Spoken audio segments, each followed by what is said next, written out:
सवितुर्वरेण्यं भर्गो देवस्य धीमहि धियो यो नः प्रचोदयात्। ॐ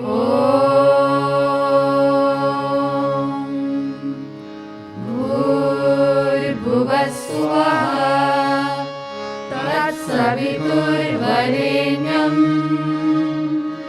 भर्गो देवस्य धीमहि धियो यो नः प्रचोदयात्।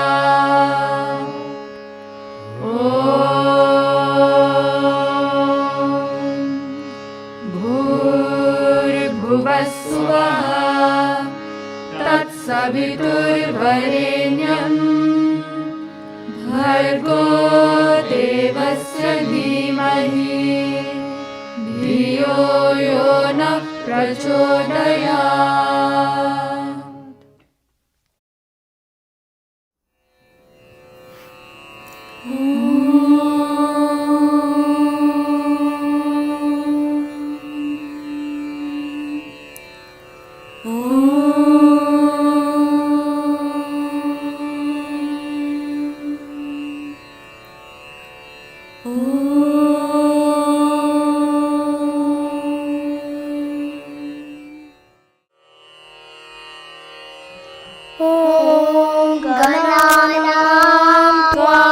गणपतिगुं हवामहे कविं कवीनामुपमश्रवस्तमम् ज्येष्ठराजं ब्रह्मणां ब्रह्मणस्पत आनशृण्वन्नोतिभिः सीदसादनम् प्रणो देवी सरस्वती वाजेभिर्वाजिनीवती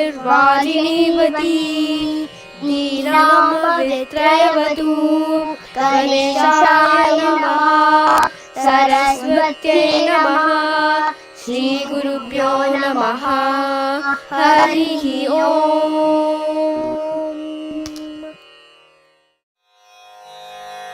ॐ सहना भवतु सहनौ भुनक्तु सह वीर्यं करवावहै तेजस्विनावधीतमस्तु मा विद्विषावहै।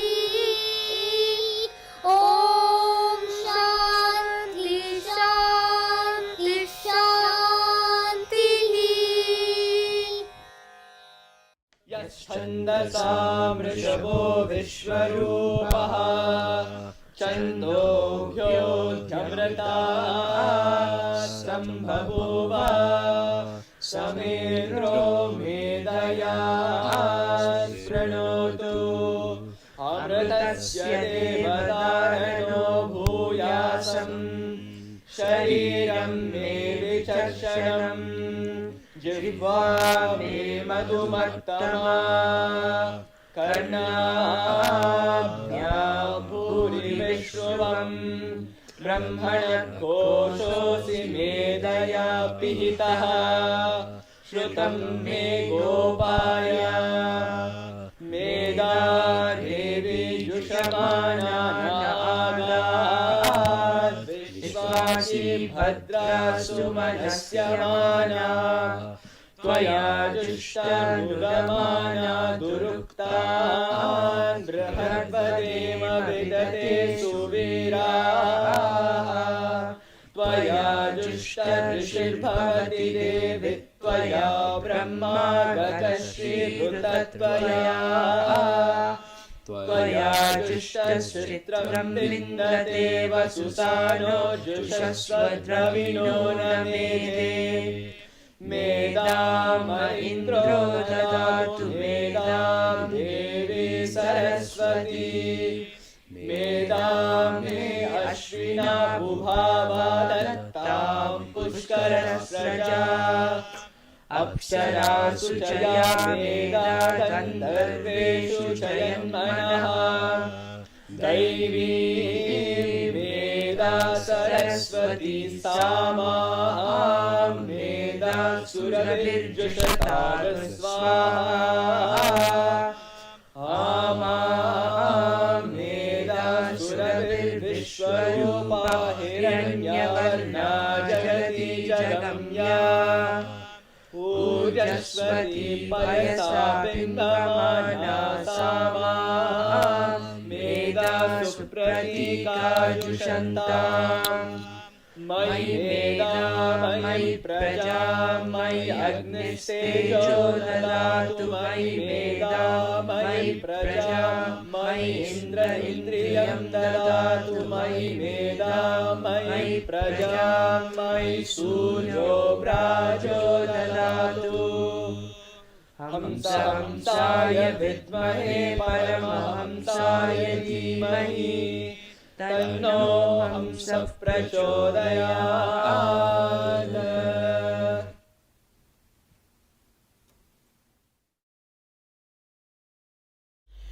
अस्थिरं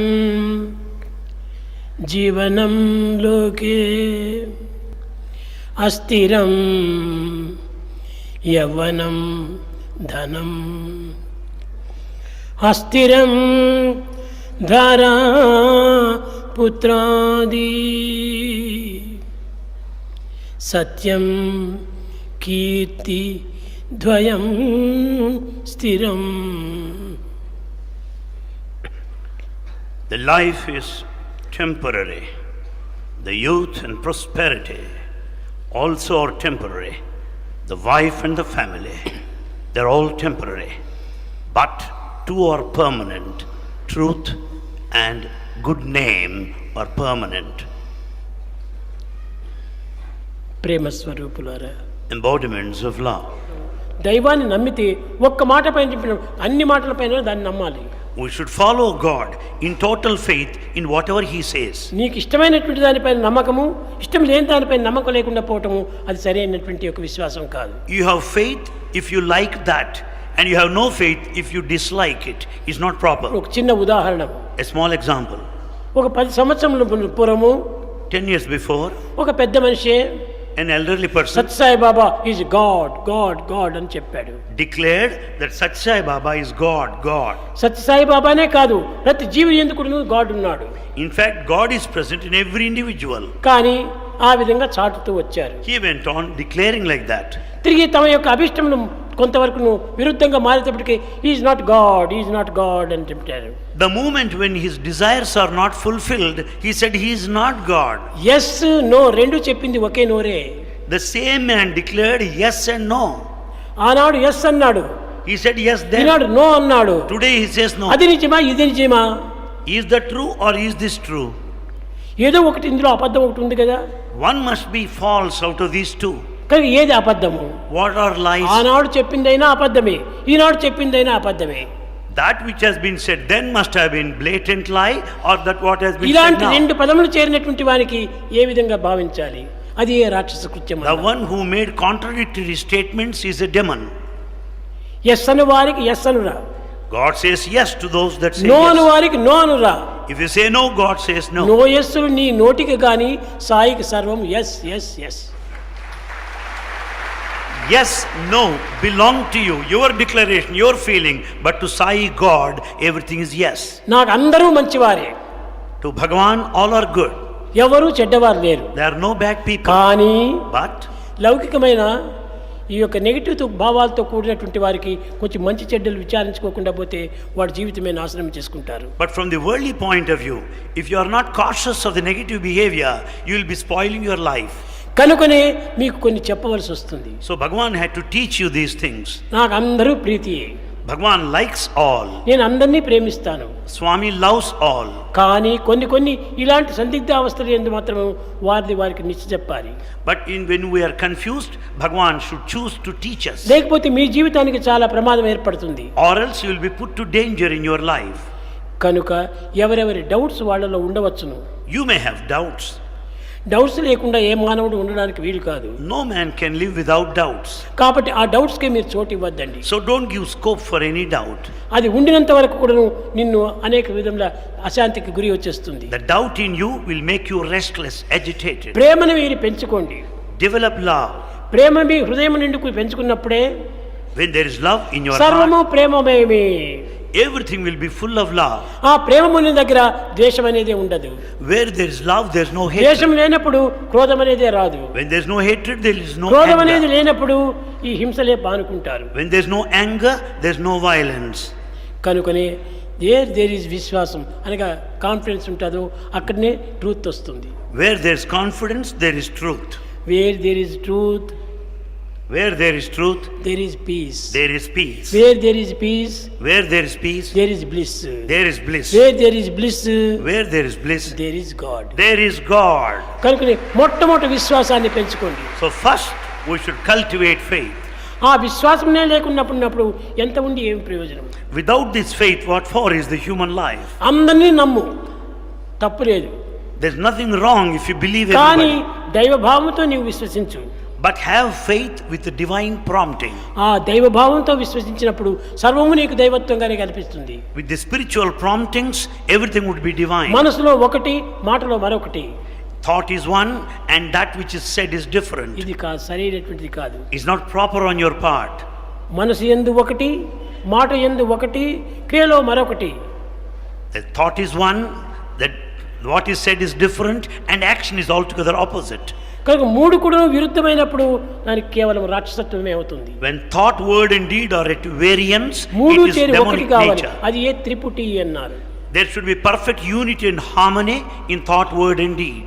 త్రిగుణముల యందు పరిశుద్ధమైనటువంటి వాడే నిజమైనటువంటి వ్యక్తి. You are a true human being if you have got the perfection in all the వ్యక్తి three అనగా ఏమిటి? attributes. Who is Vyakti? సర్వ విషయమునందు కూడాను తన యందున్నటువంటి శక్తి తత్వాన్ని స్వీకరించటమే వ్యక్తి. Vyakti, the person, is the one who could acquire Shakti, the energy, out of all. ఆ ఎనర్జీని నీవు స్వీకరించాలి. And then you should acquire that energy. కానీ ఎనర్జీ అంటున్నావు, ఎనర్జీలో పోతున్నావు. But you say energy, but you are along allergy. దానివల్ల నీకు ఏం సుఖం చిక్కుతుంది? What happiness you have? ఇదంతా నిరుపయోగమైనటువంటి సంకల్పాలుగా ఉంటాయి. Everything would turn ultimately useless. ప్రియమైన విద్యార్థులారా, Students, ముఖ్యంగా మీరు ప్రేమని మీరు అభివృద్ధి పరచుకోండి. most importantly, develop love. ఏది మీరు చేసుకోవడానికి వీలు లేకపోయినా ప్రేమ సులభంగా చిక్కేటువంటిది మీకు. You may not be able to achieve anything, it's easy to love. చైతన్యుడు చెప్పినట్టుగా, As Chaitanya said, నీ స్వర్గమో నా కైలాసమో నాకు అక్కర్లేదు, I am not bothered of your heaven and paradise. నీ వైకుంఠమో ఇదే నాకు అక్కర్లేదు, I'm not bothered of your Vaikuntha. నాకు కావాల్సింది ప్రేమ రాజ్యమే. What I want is this love. కనుకని ప్రేమ సామ్రాజ్యంలో నాకు ఒక చోటు ఇచ్చేయి. Give me a place in this kingdom of love. అది ఒక్కటి నాకు చాలు. That is enough అది for me. ఒక్కటి ఉన్న సర్వము అక్కడ నాకు సిద్ధిస్తుంది. With that gives me fulfillment. ప్రేమతో సాధించలేనటువంటిది లోకంలో ఒక్కటి కూడా లేదు. There's nothing that you cannot achieve in this world without love. కనుకనే ప్రేమతో మనం దేన్నైనా మనం సాధించవచ్చు. So you can accomplish anything through love. కనుకనే ఇక్కడ మూడు చెప్పాడు తిరిగి. So 3 Teja points. దుర్జన సంసర్గం. Run away from bad company. కేవలం దుర్జన సంసర్గం త్యజించినంత మాత్రం చాలదు. బద సాధు సమాగమం, మంచి సంబంధాన్ని పెంచుకోవాలి. It's not enough if you are away from the bad company. You should be in good company. కురు పుణ్య మహోరాత్రం, ఎప్పుడు చూసినా కానీ నీవు మంచి కార్యం చేస్తురా. Do meritorious deeds day in and day అందుకోసమే out. మానవుడు పుట్టాడు. Man is born for that. మానవుడు పుట్టిండే తిరిగి సంచరించడానికి కోసం కాదు. Human life is not to spend time for food, raiment and shelter. కానీ తిరిగి సంచరించేటువంటి ఒక ప్రవర్తనలు పశుపక్షి మృగాదులు కూడా ఉన్నాయి. This eating and drinking is equally done మానవుడు by చాలా animals. ఉత్తముడు. Human is noble, పవిత్రుడు, sacred, సార్థకమైనటువంటి వాడు, and he is to be సత్యంగా liberated. కలిగినటువంటి వాడు, And he is one of truth. సద్భావములు చందించేవాడు. He has got good feelings. అటువంటి మానవునికి ఇలాంటి బుద్ధులు రాకూడదు. Such a man should not have such mean thoughts. కనుక ప్రతి మానవుని ఎందుకు ఈ రాక్షస కృత్యములకు దూరం గావించుకుంటూ రావాలి. Therefore one should be away from that wicked thoughts and అప్పుడే feelings. అందరు కూడాను దైవ స్వరూపులుగా మారుతారు. Then everyone would be divine. అందరి ఎందుకు కూడాను దైవ స్వరూపం ప్రకటిస్తుంది. Divinity manifests in everybody. కనుక ఆ దైవత్వాన్ని ప్రకటించేటువంటి మార్గాన్ని మీరు వెతుక్కొని దాన్ని ప్రకటించుకొని దాన్ని ప్రచారం చేసి మీరు కూడా ఆనందించండి. Let us be in search of that process which would help for the manifestation of the divinity within and share this with the rest of the people మీలో in the ఏమాత్రం neighborhood. ఈ రాక్షస కృత్యాలకు ప్రవేశం ఇవ్వకూడదు. Let there not be any wicked activity, cruel activity in us. కనుకనే సద్భావం పెంచుకోండి, Cultivate good feelings. సత్ప్రవర్తనను ఉంచుకోండి. Develop good ఎవరొచ్చి conduct. ఏం చెప్పినా కానీ మీరు వినకండి. Don't pay heed to any other words. మంచి చెడ్డలు రెండు కూడా నువ్వు వినకండి. And don't hear either this or me that. భావంలో ఉన్నటువంటి దాన్ని సమృద్ధిగా అభివృద్ధి చేసుకోండి. Proceed along that which is really present within you. కనుక ఆ సత్యమైనటువంటి దాన్ని self confidence, That truth is self-confidence. ఆ సెల్ఫ్ కాన్ఫిడెన్స్ పెంచుకోండి. Develop that self-confidence. ఆ సెల్ఫ్ కాన్ఫిడెన్స్ ఉండినప్పుడే Where there is self-confidence, self satisfaction వస్తుంది. then you will have self-satisfaction. Self satisfaction వచ్చినప్పుడే When there is self self-satisfaction, realization చేస్తావు. then you will be able to self realize the realization self. చేసినప్పుడే When you realize the self, self సాక్షాత్కారం అవుతుంది. then you will have the manifestation, visualization of the self. కనుకనే మొట్టమొదటి ఈనాడు మీరు ఒక విధమైనటువంటి ఒక భవనము పునాది వేసుకుంటూ రాండి. Today we have to lay the foundation for this ఈ mansion. ఫౌండేషన్ నేలపైన కూలిపోతుంది, And this foundation, ఎవ్వరికి కనిపించదు, you don't see the భూమిలో foundation. మునిగిపోతుంది. And it's in earth, in the soil. కానీ పైన కట్టేటువంటి కట్టడాలే అందరికి అందచందంగా కనిపిస్తుంటాయి. But the building built over the foundation is so beautiful, which is apparent. అదే self confidence. That is, foundation is self-confidence. భూమిలో వేసినటువంటిది self confidence, That which is in the ground is self-confidence. కానీ కనిపించేటువంటి self satisfaction. But that what is seen is self-satisfaction. దాని పైన వేసేటువంటి RuPay self sacrifice. And the roof is self-sacrifice. ఆ రూపు ఉండినప్పుడే మనం దాంట్లో నివాసం చేయొచ్చు. When once the roof is laid, you can live there. ఆ రూపు లోపలనే మనం సెల్ఫ్ రియలైజేషన్ చేయొచ్చు. And that very life in that built mansion is self-realization. పునాది లేకుండా, గోడలు కట్టకుండా, టాప్ వేయకుండా అందులో నివాసం చేస్తామంటే అది అసాధ్యము. Without foundation, without erecting walls, without laying the roof, it is impossible to reside.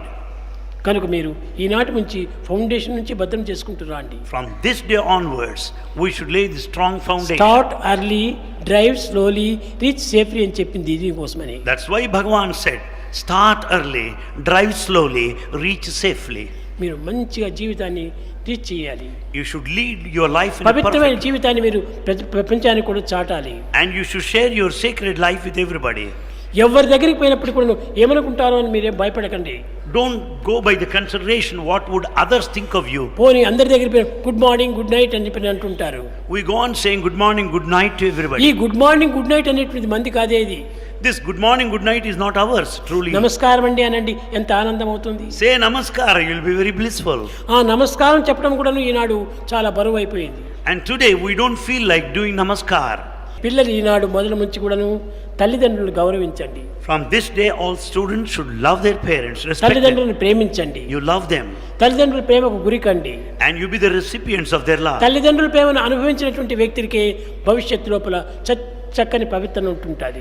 And if you really enjoy the love of your parents, your life is going to be sacred. తల్లి యొక్క ఆశీర్వాదము అత్యవసరము.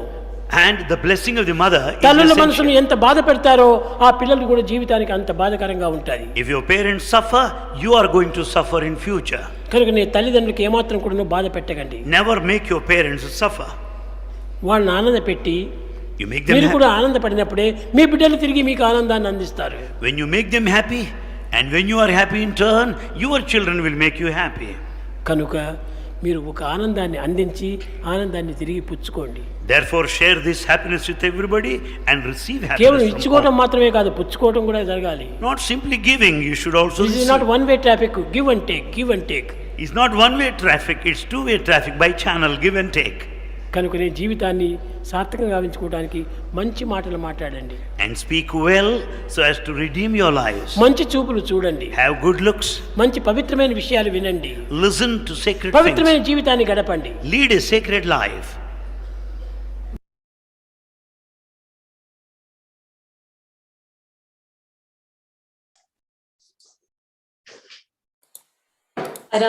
Saram everyone. Saram. I offer a loving pranams to our beloved Lord, Bhagavan Sri Sathya Sai Baba. Dear brothers and sisters and children, loving Sairams to all of you on this holy Aradhana Day 2022, and welcome to our Sri Sathya Sai South Bethesda Center Aradhana Day program. 11 years ago today, all of us, children of Swami, whatever our age, were forced to grow up. For decades, our beautiful Lord had captivated us in human form, teaching us, loving us, reforming us, and fixing all our problems. And suddenly, that beautiful form was gone. Whether we wanted to or not, he made us graduate to the next class. He repeatedly told us that he was within each one of us. And since 2011, he has forced us to look for him within our own hearts. And as if the withdrawal of his physical form was not enough, he has also challenged us to seek him in isolation and in silence during the pandemic. Swami confined himself, this Paramatma, the basis of the entire universe, to a beautiful human form out of love and compassion for us, and in order to make himself accessible to all of us. What an incredible act of love. And so today, we are filled with gratitude for the immense good fortune and grace that we have received to see him, to have his darshan, sparshan, and sambhashan, and we pray for his ever-present grace that will allow us to experience him more and more within ourselves with each passing day. Today, we are immensely grateful to welcome Brother Sanjay Sani as our guest speaker on the topic of the enigma of Swami the human and Swami the divine. His talk will be followed by a 45-minute question and answer session. And we encourage you to submit questions. We already have some. We encourage you to submit on the chat during his talk, and we will try to get to them. And then the Q&A will be followed by bhajans and closing prayers. I'll turn it over now to Mohan Kumar, our SSSE coordinator, to introduce Brother Sanjay Sani. Sairam, and welcome again. Dearest Bhagavan, my most humble pranams at your lotus feet. Sairam to all of you. Welcome, sir. Sanjay Sani, sir. It is a pleasure to have you today and to relive and recollect the old memories with Swami, especially on the Aradhana day. It's a day to recollect and relive and pray to Swami. And it's an honor to introduce our own Sanjay Sani sir. He was our warden during our postgraduate days. Everybody knows him for his, very insightful talks. Dr. Sanjay Sani sir was the first batch of 5-year integrated commerce program student at Prashantinilayam from 1980 to 1987. Later, he joined as a lecturer in Prashantinilayam, and he became a warden at a very young age of 25 in 1990 to 1993. Then later, he became the director of Brindavan campus in 2002. He was personally guided by Swami as warden and the director of the college Brindavan. And now He is the controller of examination from 2016.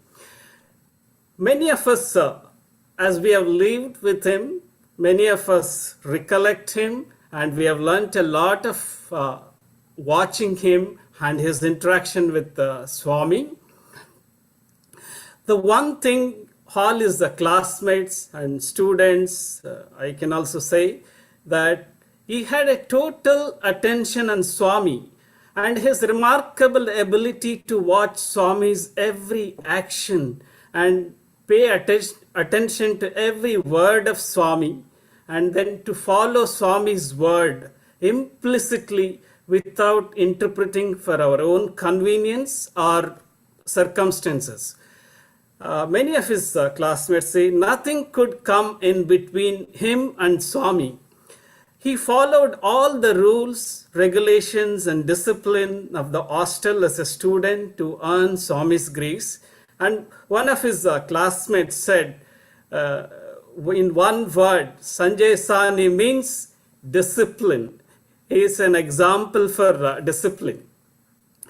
Sanjay Sani sir became a warden at the age of 25, and it is not a joke to be a warden of Swami's Institute. It's a great responsibility, and to become warden at that age means how much of love, dedication for Swami he has, and Swami has chosen him. In the hostel, he was a warden. It's not an easy job, as I said. They have to get up very early in the morning to wake up students. In fact, he used to come and wake us up at 5 o'clock. So before that, they have to be ready.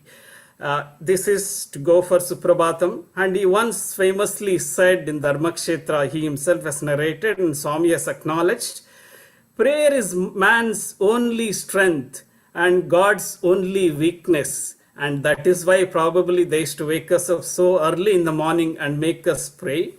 And not only that, as a warden, they have to get ready for the breakfast, make sure that we go to the institute. He used to just watch us, so that every one of us do everything standing outside the hostel building. They have to make ready breakfast, lunch, dinner, everything they need to take care of it, hostel duties. Apart from that, he was also teaching. So you can imagine the amount of work they used to do lovingly for Swami, and they used to get very little time for themselves. Many of his students remember lovingly him as he used to take special classes very early in the morning so that they get good marks and get a good name to Swami. He is very well known, and we all used to love to hear his talks in front of Swami on many occasions, and that too Swami used to make him speak impromptu. Many occasions like, Prashanti Vidwan Mahasabha, like Dasara, very few gifted speakers are selected, and almost every year I can remember Sanjay Sani sir used to speak. Not only that, in the hostel he used to hold Paranam sessions and the summer course, awareness classes, and especially I like his talks on Ramayana. He was an excellent oratory. He has oratory skills and can convey Swami's message very eloquently to the whole world.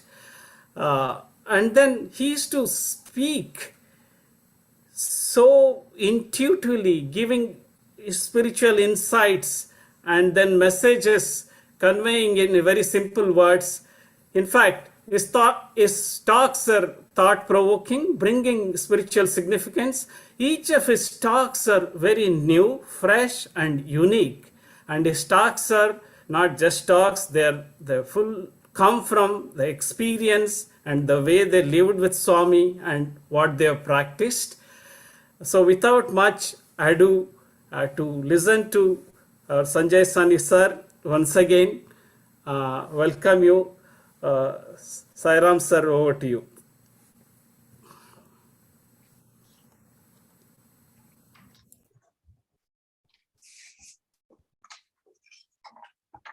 offering my loving pranams at Bhagwan's lotus feet. Thank you, Mohan, though I feel it was a little too long an introduction. Not too comfortable with that. Thank you, Sister Ramya. And warm greetings from Prashantilyam on this auspicious Aradhana day to all devotees in South Bethesda Center, United States of America, and all others who have joined in or may see this satsang video at a later point of time.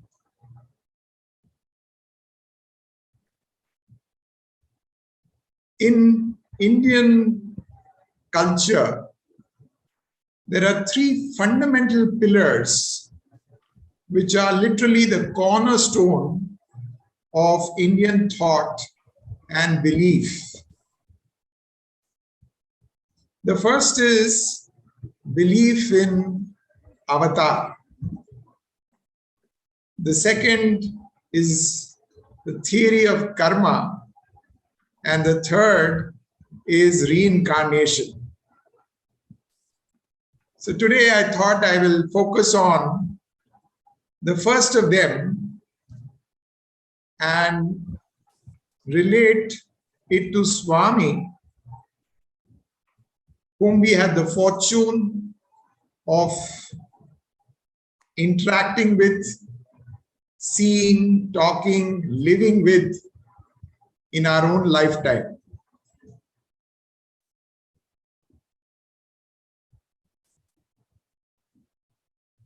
Sri Aurobindo said, the avatar is a dual phenomenon of the divine and the human. Swami himself would say that I eat with you, talk like you, move around, walk around like you, but do not be deluded that this is another instance of humanity.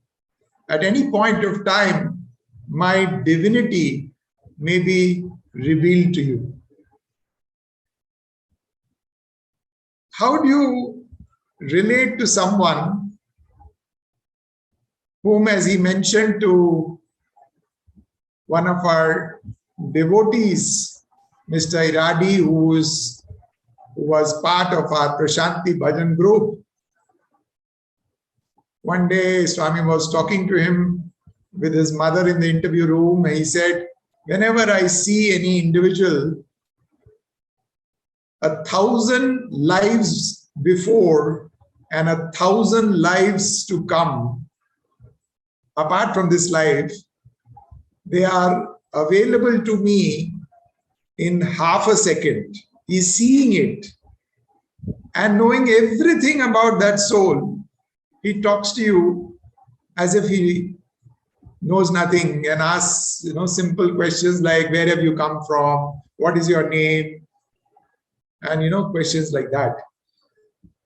But that was Swami, and he himself revealed his nature once at the end of a beautiful talk that he gave on Saint Tyagaraja in our students' hostel with such elaborate and graphic detail. At the end of the talk, he revealed something about his own nature. He said, God knows everything, but pretends that he knows nothing. Man knows nothing, but pretends that he knows everything. That Swami, who the Vedas say, yato vacho nivartante aprapya manasahasa. He is beyond description of any human tongue. In any language, he cannot be described. He is beyond the grasp of the human mind, and yet we are participating in this satsang and talking about him.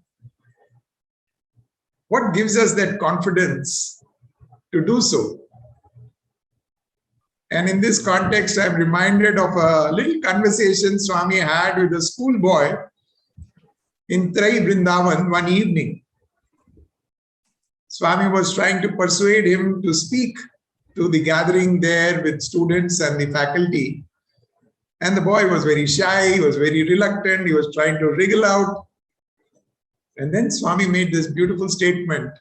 He said, "You don't realize the reason I'm asking you to speak to me, speak here, is it is a chance for you to speak to me. It's a chance for you to speak to me." So, in that spirit, I'm fully conscious that Swami is listening to all the deliberations that are taking place in the satsang.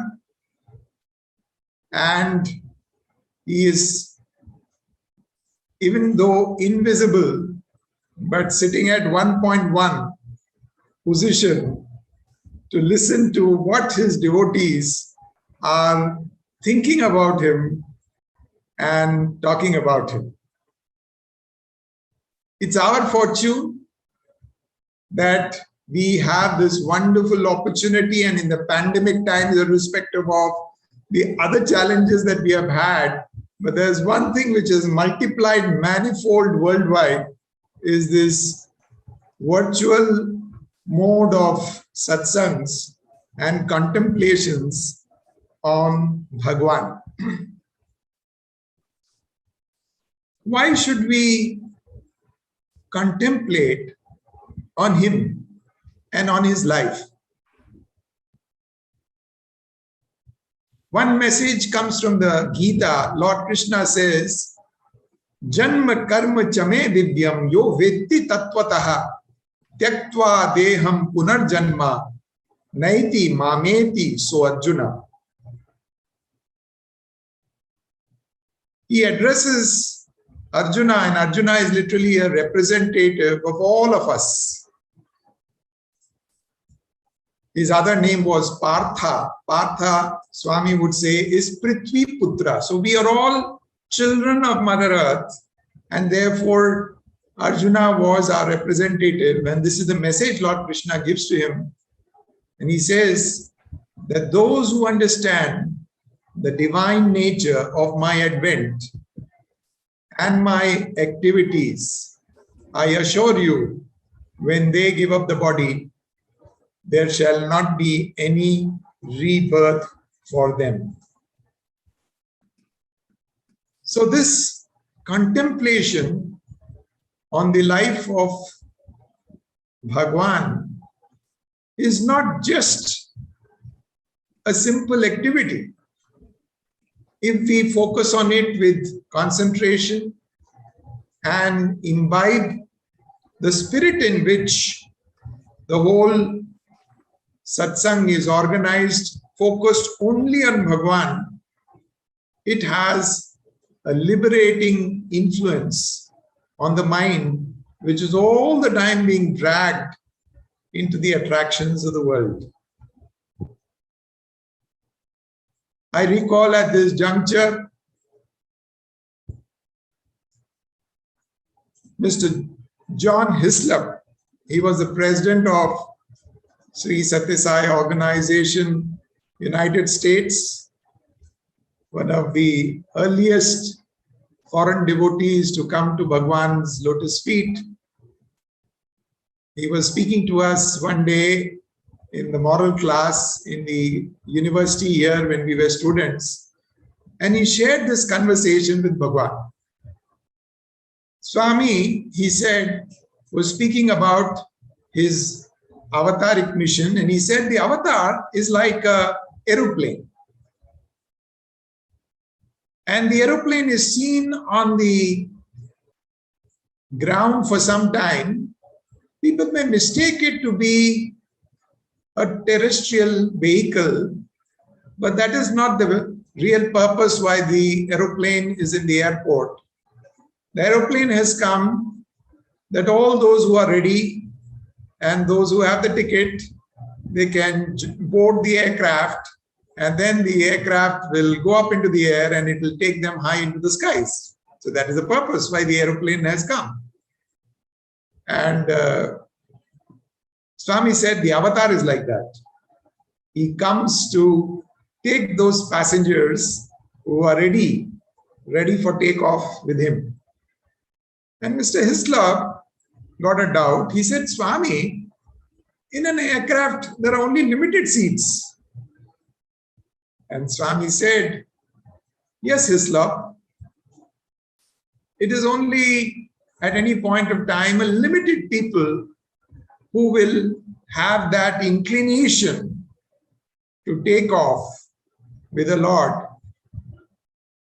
However wonderful it may be to feel that spirituality should be a mass movement, that is not how life in the world is going to be. And so Mr. Hislop's face became very small. He was a little crestfallen. Oh, so everybody will not recognize the avatar. Everybody may not be able to benefit from the avatar. That was going in his mind. Of course, Swami himself has said at another point of time, he said, when the avatar is there on earth, every soul will get at least one chance. Now, how that chance comes to him, now it is for him to grab that chance or to ignore that chance. So when Swami saw that Hislop was a little crestfallen, Swami immediately said, but Hislop, if you have my grace, I can just, the ticket of my grace, I can just tell you, hop in Hislop and you can also be one of the passengers in that plane. And Swami's plane, how many seats are there? That nobody knows, that only Swami knows. So, for example, the interview room, it used to be such an amazing phenomenon.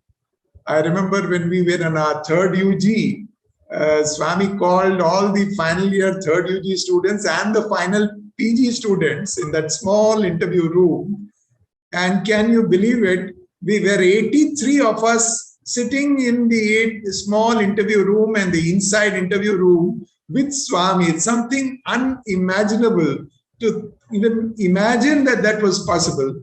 But we used to call it a rubber room. Whenever Swami wanted, he could accommodate as many, So that is what we have seen. So there's nothing to be really concerned about. More important is what he said, that if you have the ticket of my grace, you can also hop in.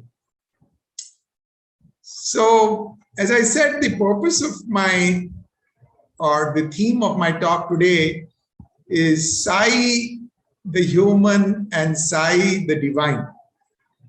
Swami himself has spoken about it. He was telling once how there is, when he made this advent, there was this Jiva Pragya, which is the individual consciousness, and the Daiva Pragya, the divine consciousness, both of them were there in him. And so the devotee got a little doubt. He said, Swami, we can understand that you have the divine consciousness, but how do you say that you have the individual consciousness? I mean, that is a little surprising for us. And Swami said, see, when I think I am Sai Baba, that is Jiva Pragya. That is individual consciousness. When I think I am I, that is Daiva Pragya. So, the Jiva Pragya and the Daiva Pragya juxtapose with each other. And such a personality you are relating with, you are dealing with, you are interacting with on a day-to-day basis, not easy, but at the same time, the only way to really approach him is with a heart filled with love. In this context, I am reminded of how Swami was interacting with devotees. I happened to be called into the interview room with devotees, and Swami was praising the foreign devotees. He said, see, they come from so far with so many challenges, so many difficulties. I just give them a glance. I just may not even, look at them, but just to see me itself, they get so much of joy. They are like the bees. They come from far. They suck the nectar of the lotus and they return to their places fully content, fully satiated. And then he made this observation. He said, like frogs around a well, you are around me, but you don't recognize my value. So I was the only fellow who was, a student and staying at Prashanti. And so I realized that this particular message is exclusively for me. So don't be the frog, be the bee. That was the message I got from that little conversation. And I remember Dr. Gokak. He was the first vice chancellor of our university. He also had so many intimate interactions with Swami, including accompanying Swami to various places in his travels. And once he was sharing, suddenly Swami comes early morning into his room, and Swami said, Gokak, can I borrow your shaving razor? I forgot to get mine. So Gokak was so surprised. I mean, you relate to Swami in so many ways, but so Swami coming and ask you, can I borrow your shaving razor? These are very special moments. And then the same Professor Gokak, when he went to United States and he was interacting with them, the devotees there, this was the expression of his feeling. He said, on the other side of the continent, I interacted with Sai devotees and found them so intensely connected with Sai, so intensely devoted to Sai, and they are on the other side of the world where I am. And that is the Vishwarupa Darshan which Swami gave me. By seeing his American devotees in United States of America, he felt that this is the Sai. And Kasturiji used to, make this observation. What do they know of Prashanti Nilayam, who only Prashanti Nilayam know? If you want to see Swami's glory, you have to go and see how his name and glory has spread all over the world. Then you will know who is Bhagavan Sri Sathya Sai Baba. At this juncture, I'm reminded of another American. This was Mr. Frank Baranowski. He was a very unique personality. And I remember when we were final year postgraduate students, Swami had permitted him to come to the hostel and interact and speak to the students about his own experiences. And he had a great gift from life, from Swami, right from his childhood. He never realized, he thought it was something which was very natural for everybody. He used to see colors and he thought that everybody sees like him. But only when he matured a little, he realized that it was something very, very unique to him. Basically, he was able to see the aura of any human being or any object also.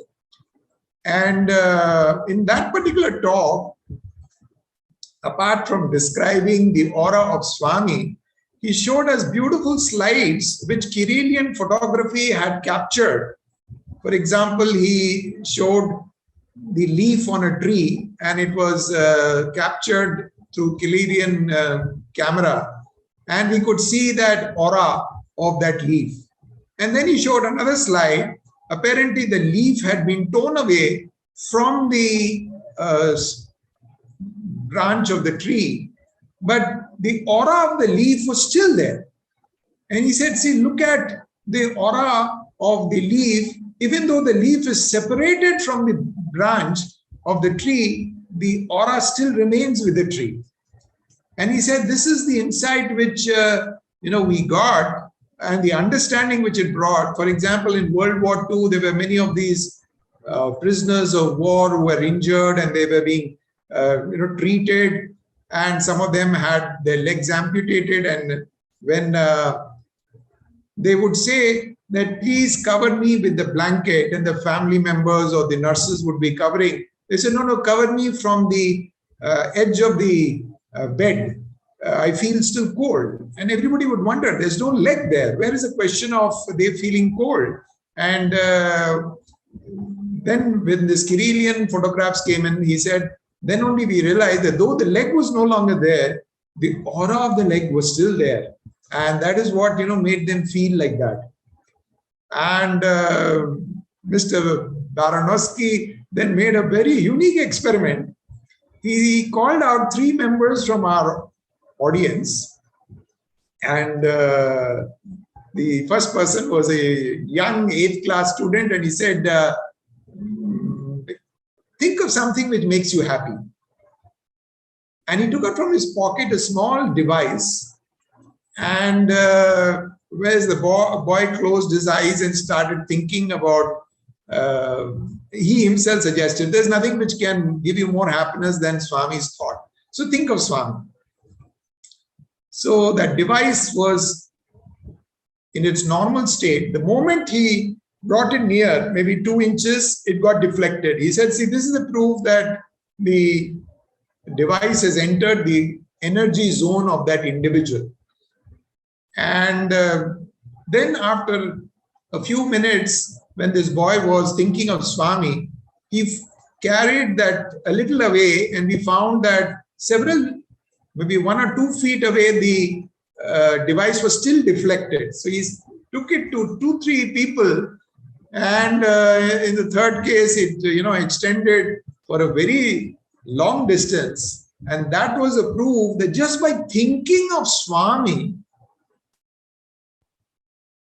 that itself increases the aura energy of our. So what is the personality of Bhagwan, was scientifically demonstrated to us in that unique experiment. Of course, with his own naked eyes, he was able to see Swami's aura. And as he described one darshan scene many years ago that he had, he was saying how before Swami came for darshan, there was apparently a black cloud which was there on the group which was assembled there in the darshan area. And then Swami came, and his aura was so encompassing, it just threw away that it was a pink aura, and it just threw away that black cloud, and it just disappeared. So that was the power of Swami's darshan. More important is the next day when we were in darshan, Swami asked us, students, how was Baranowski's talk yesterday? And we said, Swami, it was very nice. And then Swami made this statement. He said, he is a wise man, students are blind. He is a wise man, students are blind. And what I inferred from that is, he was seeing Swami not as a human. He saw Swami as the embodiment of love. That was the description of his for Swami. Love walking on 2 feet. That's how the Swami describes, Baranowski described Bhagwan.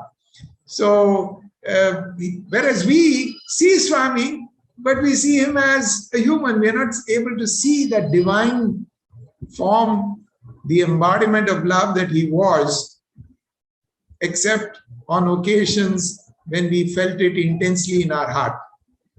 So that was the message Swami gave us in our brief interaction with Mr. Baranowski.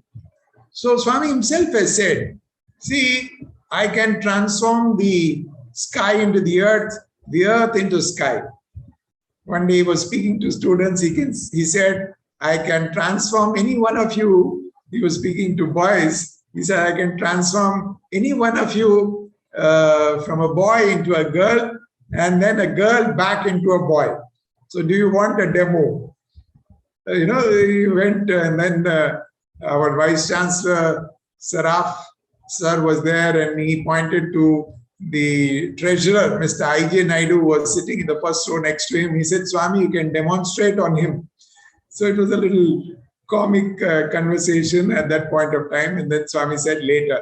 But Swami said, see, all this the avatar can do. And he can do anything. But that is not the real sign of divine might. The real sign of divine divinity is his love.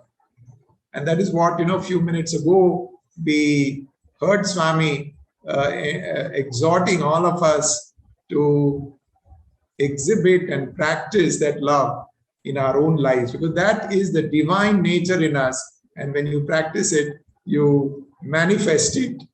You manifest your divine nature through the practice of love.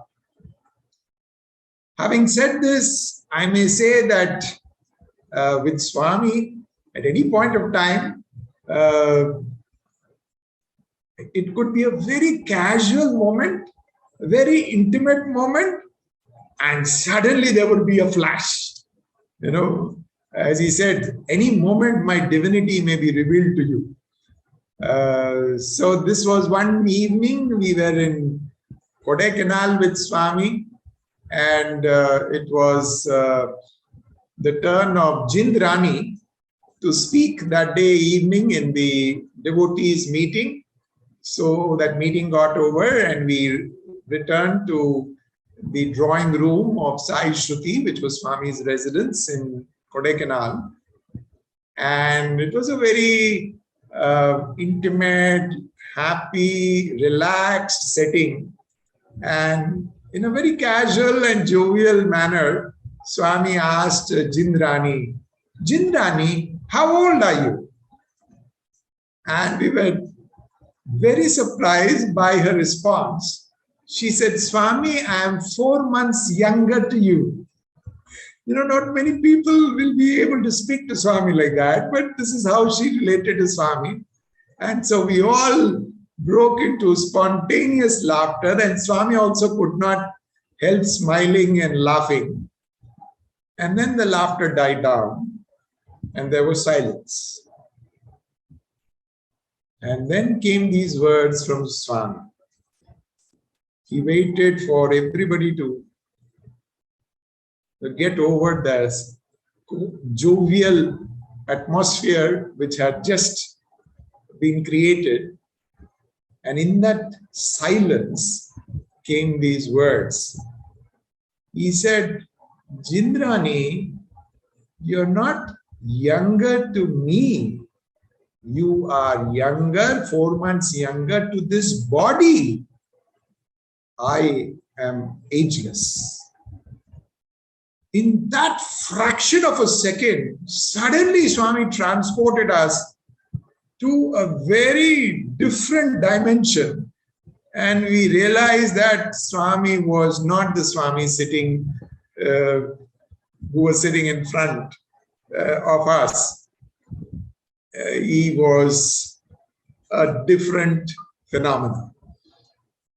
On another occasion, again in Kodaikanal, Swami picked up, there was the short boy, and Swami picked up that boy and he said, hey Potti, Potti means a short person. Hey Potti, what's your height? And he of course kept mum. And so I get up, and Swami made him get up and stand next to him. And we were really amused because Swami himself was 5'3", and this fellow was shorter than Swami. And Swami asked him, who's taller? And obviously he said, Swami, you are taller than me. And Swami said, see, I'm even without my hair, I'm 5'3", and you are less than me also. So it was a very comical scene, and we were enjoying the conversation. And suddenly, having told him that he was smaller than me, came Swami's bombshell. And that was the Vedic declaration. He said, Anoraniyan. And Swami said, no, that's not right. I am smaller than you. And then he added this Veda stanza. He said, Anoranyan Mahato Mahyan. How can a 5'3" personality be smaller than a 5'2" personality? He said, because I am smaller than the smallest, I am bigger than the biggest. So that was another flash in a moment. And suddenly we found that, this is not just an ordinary human being that we are talking to or interacting with. He was always steeped in that consciousness. I remember on another occasion, we were a few students who had been selected to speak during the Prashanti Vidwan Mahasabha. And Swami was asking each student in an interview prior to that event, what would be their topic, what topic they had selected. And this one student, he got up on his knees. He said, Swami, I want to speak that we should have gratitude to you, he said. And suddenly, Swami, who was leaning forward, he leaned back and he said, that is not something for me to tell you. I cannot tell you that you should be grateful or should not be grateful. And then he laid out, he put his two palms. He said, see, this is your level and this is my level, So he made that distinction.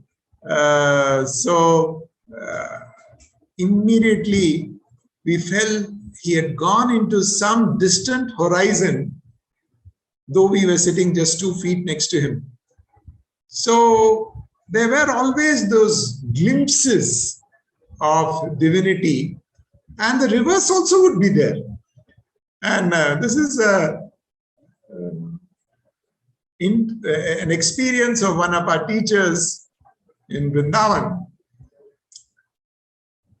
It so happened that that particular year we had so many instances of chicken pox amongst the students.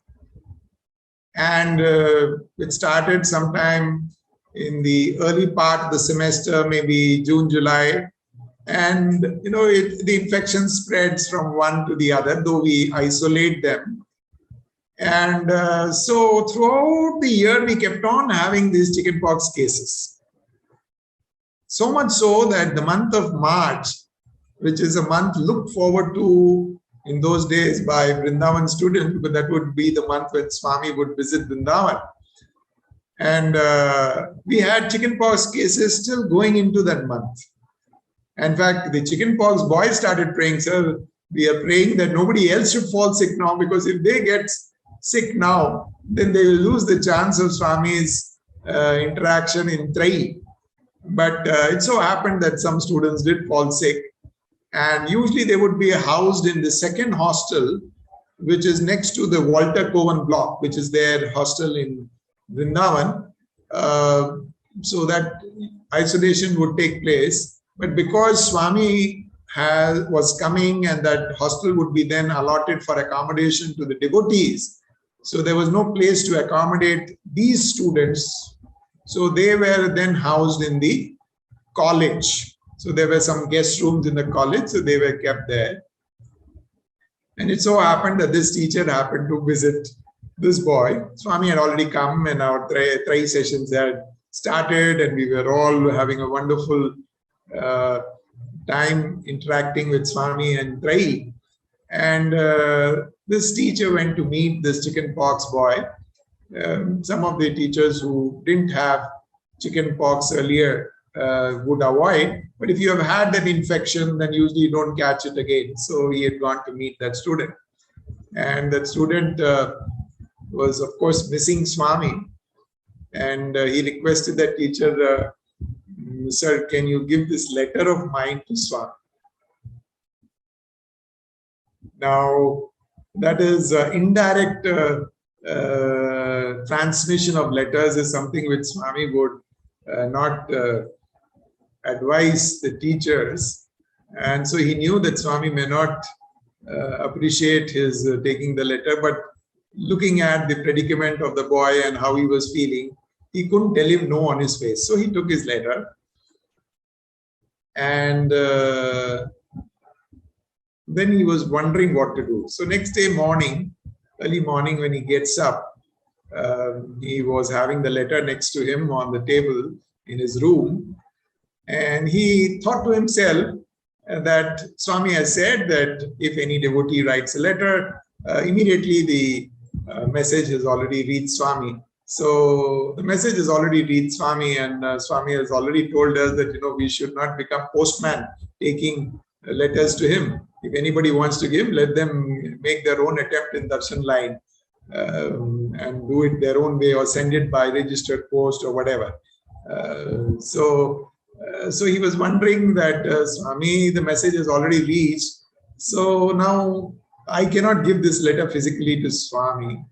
So it was early morning hours. He picked up that letter, envelope, and he was about to tear it into pieces and throw it in the dustbin. And early morning, 4 a.m. or 4:30 a.m., whatever time it was, suddenly, out of the blue, his whole hands, which were having that envelope in the hand, right up to the forearm, was filled with vibhuti. Swami creating vibhuti and giving to a devotee is one thing. To have vibhuti manifested on your hand is not something which you can relate to. I mean, and he froze in that moment, thinking that he was committing some crime or something like that, and Swami didn't want him to tear that letter. And oh my Lord, it was such a divine electric shock, which he got. So then he decided that he will take that envelope and put a stamp, and he put it in the ashram post box, let it go to Swami in the usual way. I cannot give it to Swami. But with that electrifying experience in the morning, he felt he must go and meet Swami. Now, the hostel teachers had a little privilege that they could take. And so taking that privilege, this staff member, he goes to Trai early morning. And Swami, that's the first time he would come out of the bath, and he would go for his breakfast. So at that point of time, when he thought he will catch Swami. So he was waiting down, and Swami came out of his bedroom upstairs. And then as he was going through the corridor, he sees him and says, Amy, what happened?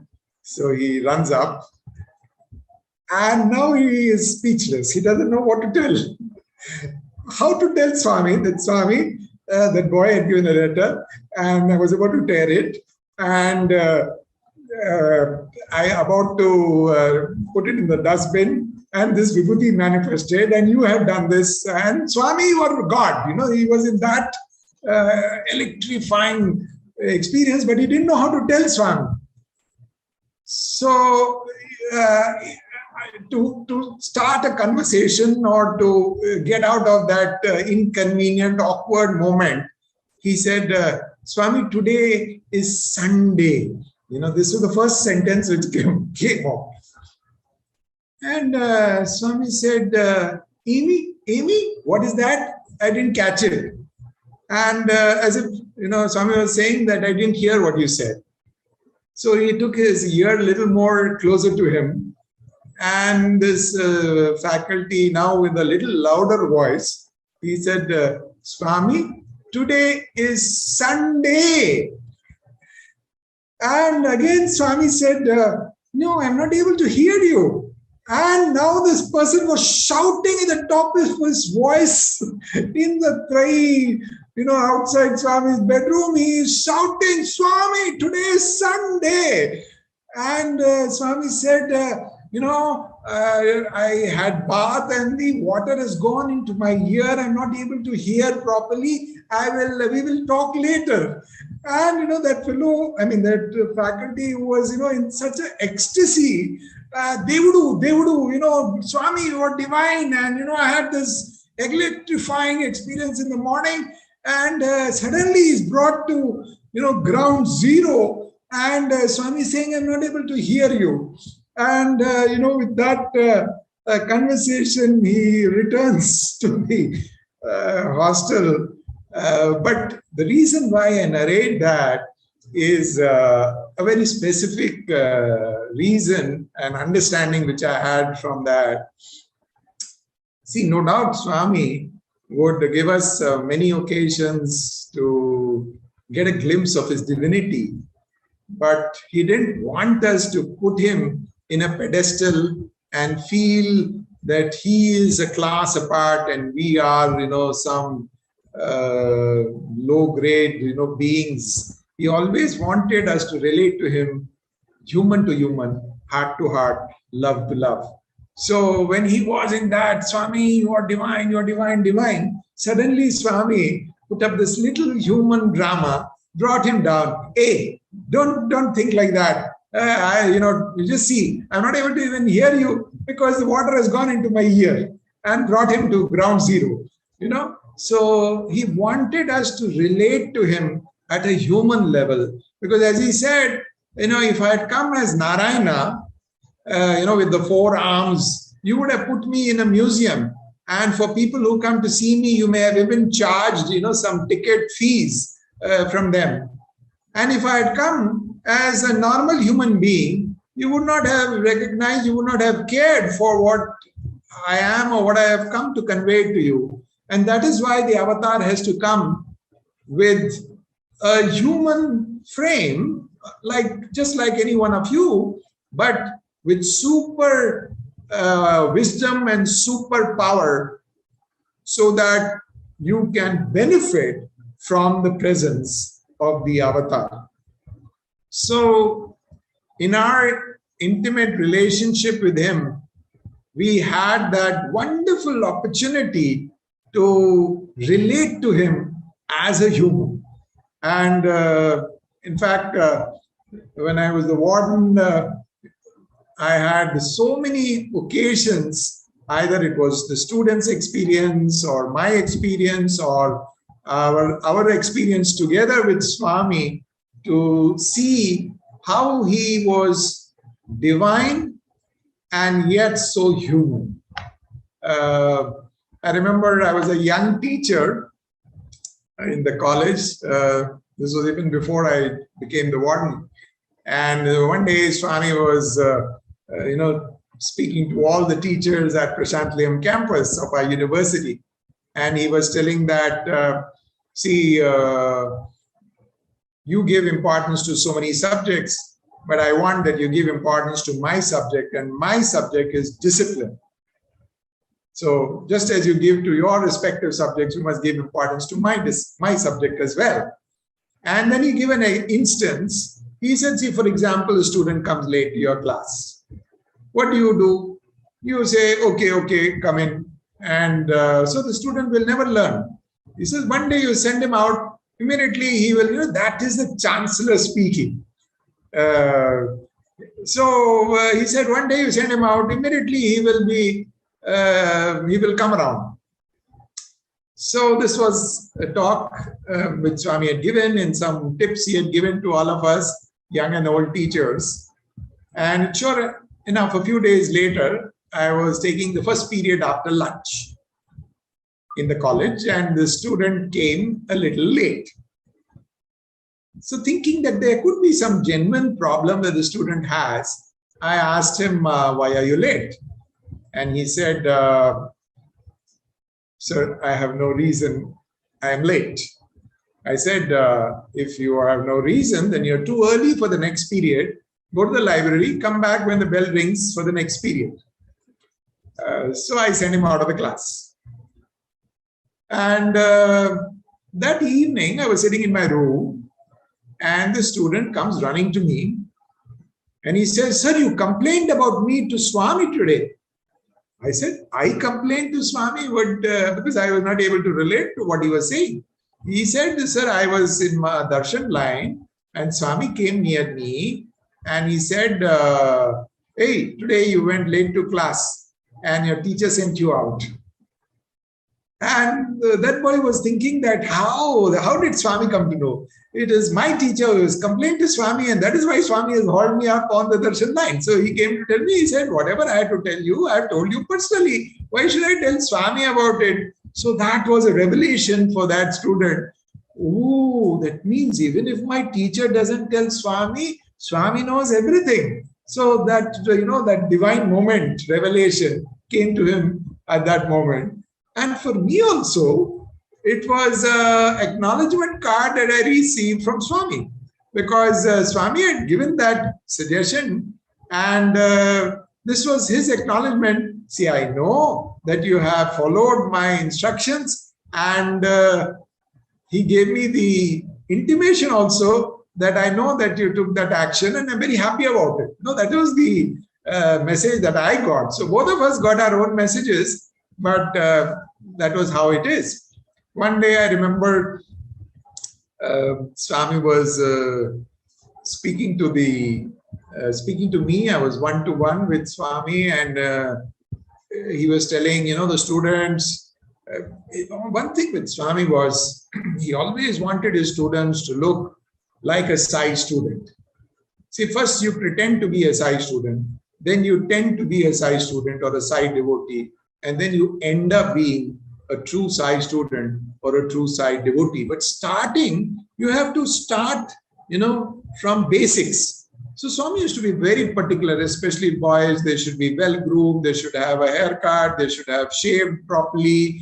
And I remember once Swami was talking to all of us, and he went round darshan line, and he came in. He said, "I saw this fellow, and have you seen him? He was having so much of beard, and he looked like a beggar to me, with all that beard." And Swami said that you all should not look like beggars. You should be bigger. This was what Swami was telling to the current student.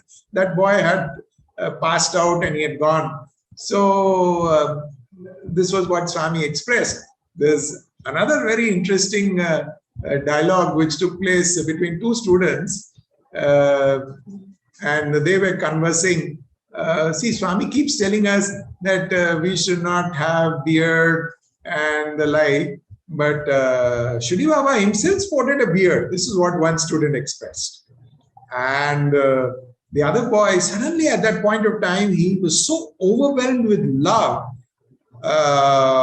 This was the vibration that he experienced, and spontaneously it came out. He said, but the purpose of the Shirdi Sai avatar was to unite Hindus and Muslims. So that is why he did that. That's what he expressed. And it so happened that they met the warden that day, and this boy, he met the warden, and warden said, "Today I had a very interesting conversation with Swami, and Mr. V.K. Narasimhan, who was the editor of the Sanatan Sati, also was there.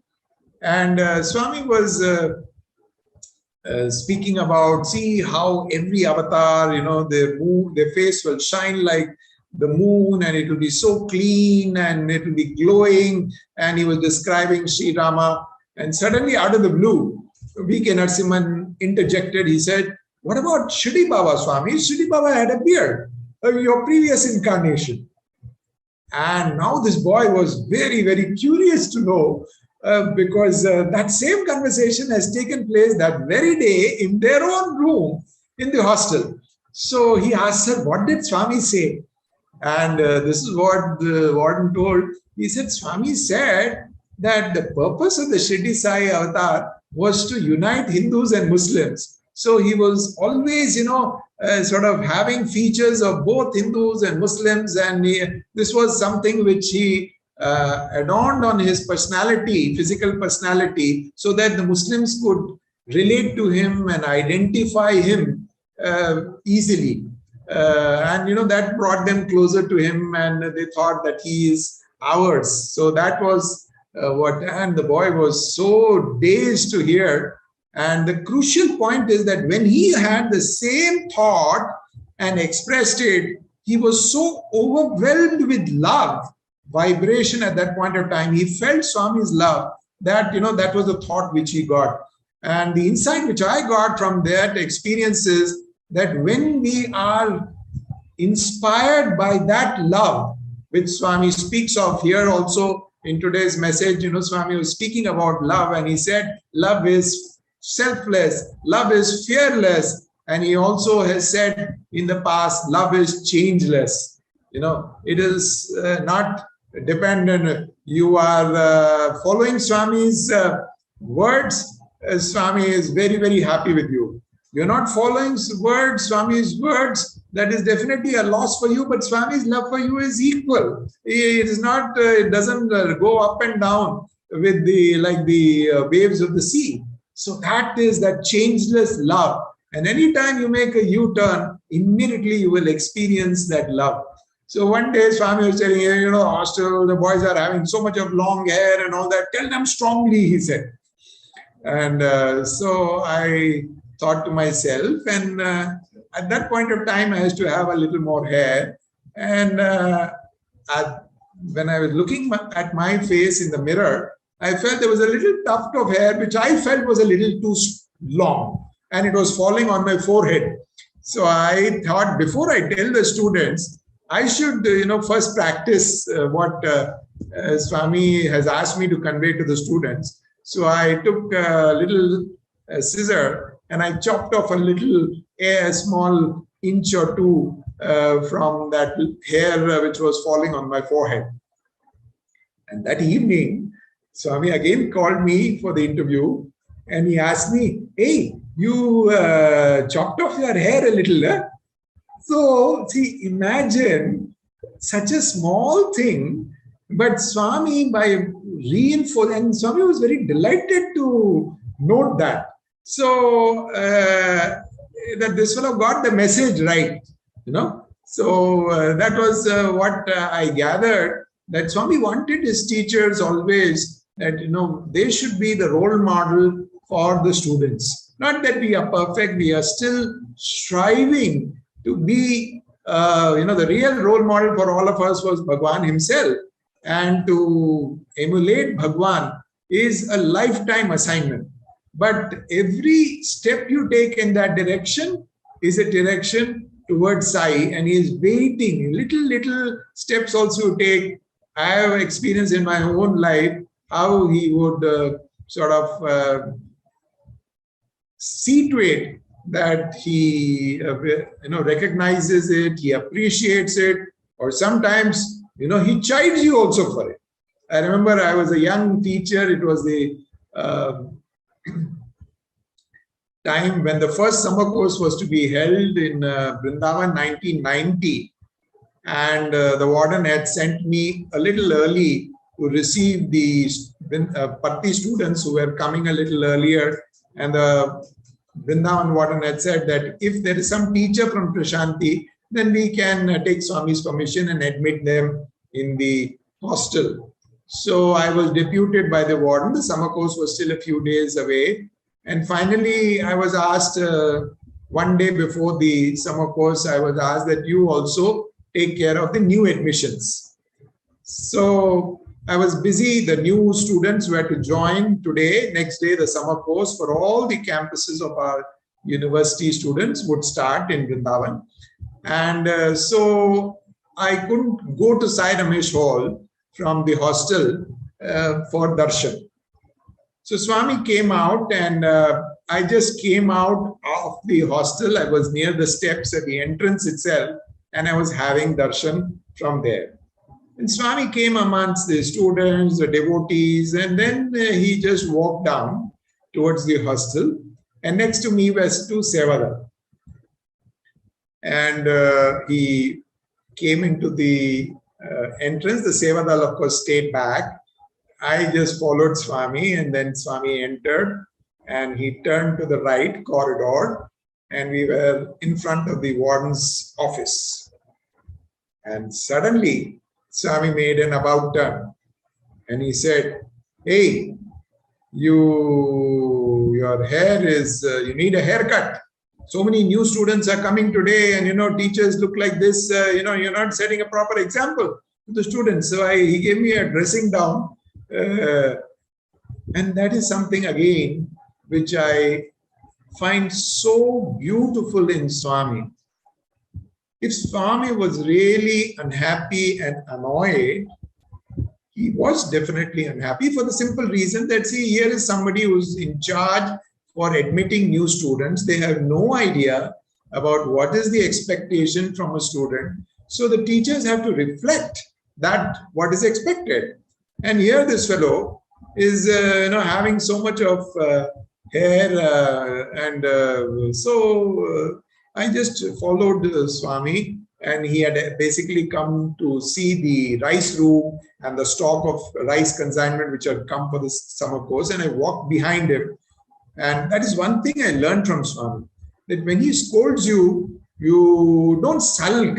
He never liked people to be sulking and feeling, self-pity, look, I'm so good, or I didn't make a mistake, and Swami scolded me, and that kind of a thing was not. If you receive it, and receive it with the feeling with which Swami has given out of love and affection, he would often tell that, see, I don't tell everybody on the street. I tell you all because I feel you belong to me. So if you reciprocate and feel with that kind of a feeling, then automatically you will benefit from it. So I followed Swami, and then when he saw me so close, again he made a loving face gesture imitating anger, and took his look at your fellow. So later on, when I was asking the warden, said, do I need a haircut? He said, I don't think so. That's what he felt.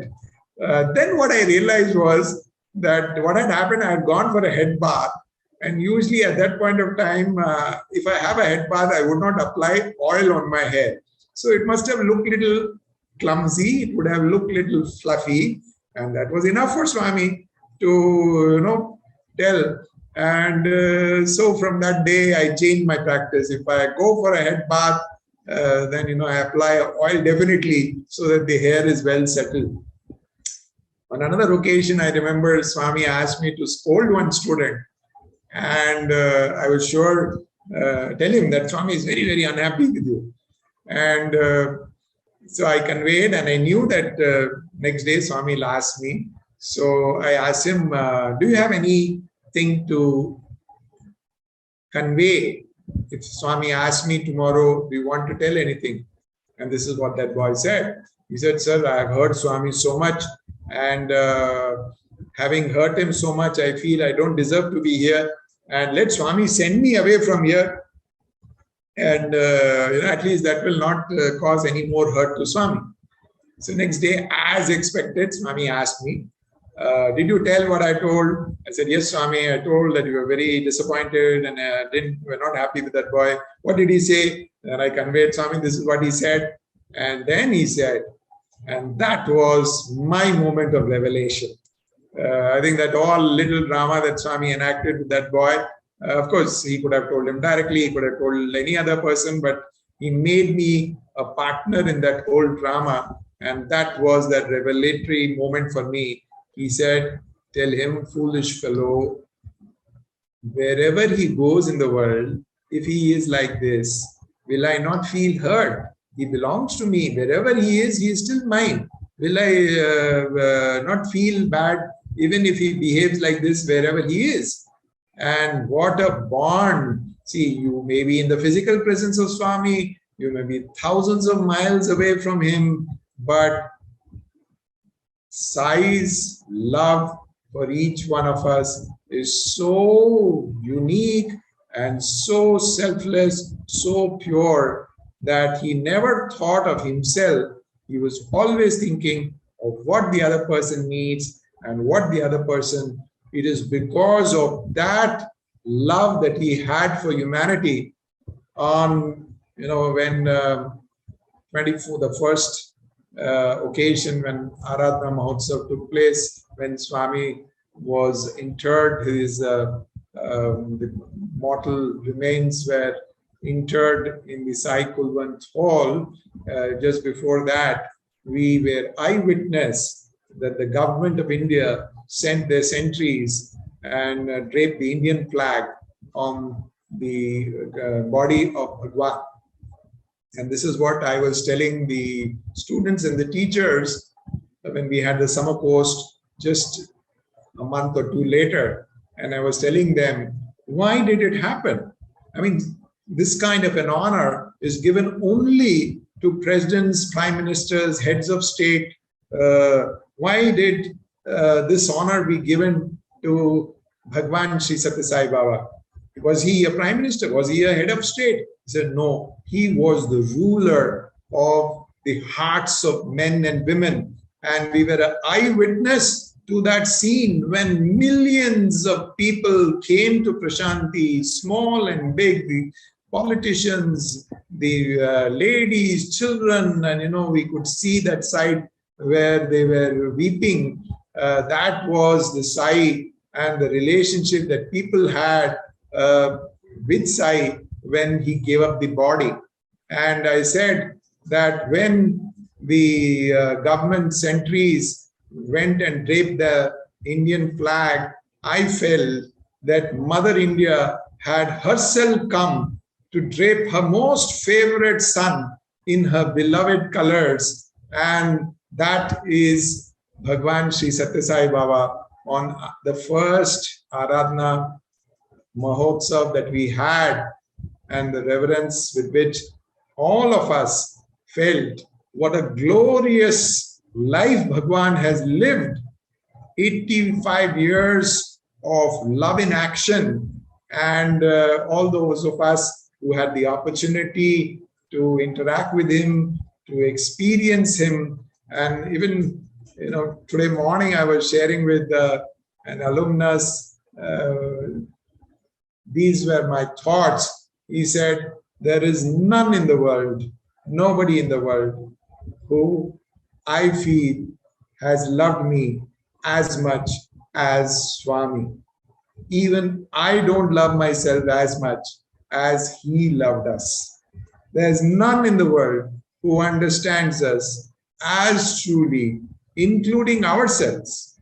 We also don't understand. We are still discovering who we are and what we are, and we are still pilgrims on the path. But one person who understood us thoroughly, who provided everything for our material needs, for our spiritual growth, that is Bhagwan Sri Sathya Sai Baba. And he is doing it. He did it day in and day out in his physical sojourn on earth. And even today, the way he is providing for everybody, whoever calls out to him, whoever is in need of him, God's relationship with man is an eternal bond. I used to tell our students, I've told it in Swami's presence, Swami is not merely our constant companion. He is our companion for life after life. He is the eternal companion. And he comes amidst us to set an example. See, you also can be like me. You also have all the potencies that I have. And therefore, walk the path that he has laid out for us, and you will experience that there is no difference between you and me. You and I are one. So with these few thoughts, I thought I will now stop here. And now I leave it to Sister Ramya and Bharti to take over the Q&A session part. Thank you so much, brother. That was beautiful. Very, very beautiful. Thank you very much. We have a few questions which we have asked our listeners to send in. This was sent in ahead of time. So I will take I will read out a few questions. We have segregated them as well, and then Ramya will do a few. So one of the first questions is, how do we feel and recognize Swami's love when Swami, the human form of Swami, ignores us? Sometimes Swami will ignore us for our good, but how do you still feel that love? I mean, how do we recognize?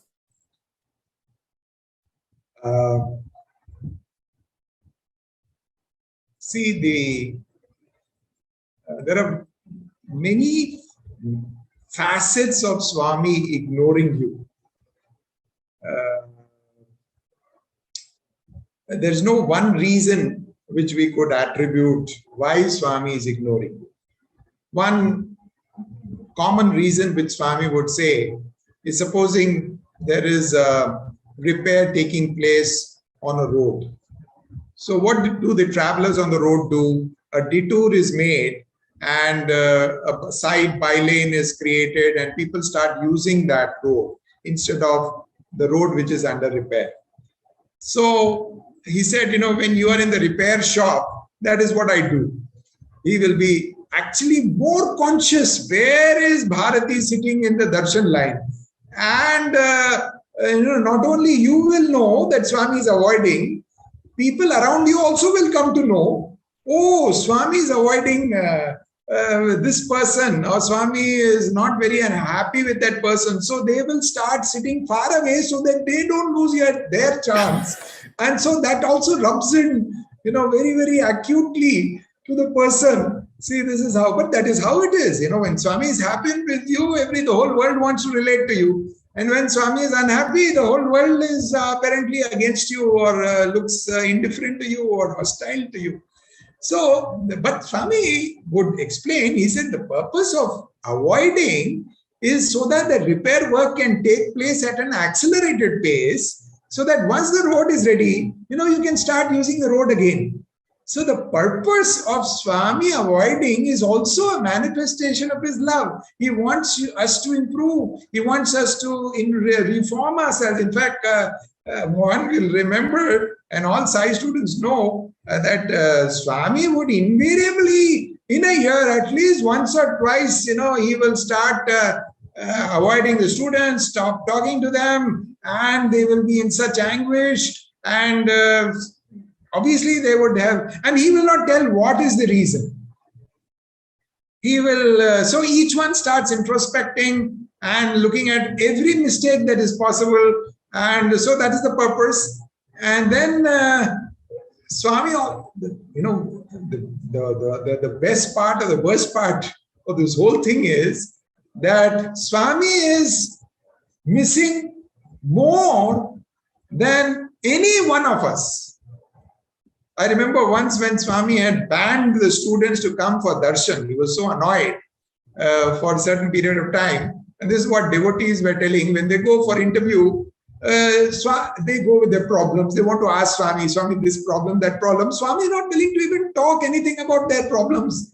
He's saying his only talk was only about his students, and I'm giving so much to them, and they're not listening to me. And what should I do? What is your advice to me? That is the kind. They were so shocked. Swami, our God, we want to ask him 100 things. He's asking about his problem. And so, though we were not able to see him, and he was physically not able to see us, but more by missing each other, so amazingly. And I remember Ganesh Chaturthi festival came, and so that was a festival which was very special in Prashantlayam, because students would do the Ganesha immersion after they would take it round the mandir. And so if the students don't do that immersion, nobody in Prashantlayam can do immersion. So Swami had to very reluctantly give students to permission to come to, so that everybody, within a few days you have to immerse Ganesha. That is how the Ganesh Chaturthi festival is celebrated in India, in the water. So that was our chance. And then we made a strategic move. So our teachers gave the clue that we will go round the mandir once, twice, and then when the third round is there, when the round, or maybe it was just one round, when the round reaches the entrance gate and everybody is in front of Swami, then we will Ghirao Swami. So this was the plan. And if you think you have an ace up your sleeve, Swami is a superhero. He is more intelligent than any of us. So when we entered the Prashanti Mandir premises, what do we see? Swami is in the first floor balcony. He has not come down at all. Now, how are you going to get out him? So then immediately, SOS quickly, that the moment everybody has reached and is visible to Swami, we will stop, we will kneel down, and we will pray Swami. So, as instructed, when the last student came into Swami's view, suddenly we turned towards Swami. Swami was on the first floor of his mandir, and we knelt down. And we started praying and pleading. And Swami asked, Amy, what are they saying? He was asking. And then one teacher went forward and Swami asked him, what are the students saying? He said, Swami, they are praying that you please allow them to come for darshan. And Swami was waiting, because he was missing the students more than maybe even the students missing Swami. So he said, granted, you all come back after immersion of Ganesha, come back to Mandir. And from that day onwards, it was back to good old days. So the point is that he would sometimes, he would depute some elders to come and advise us.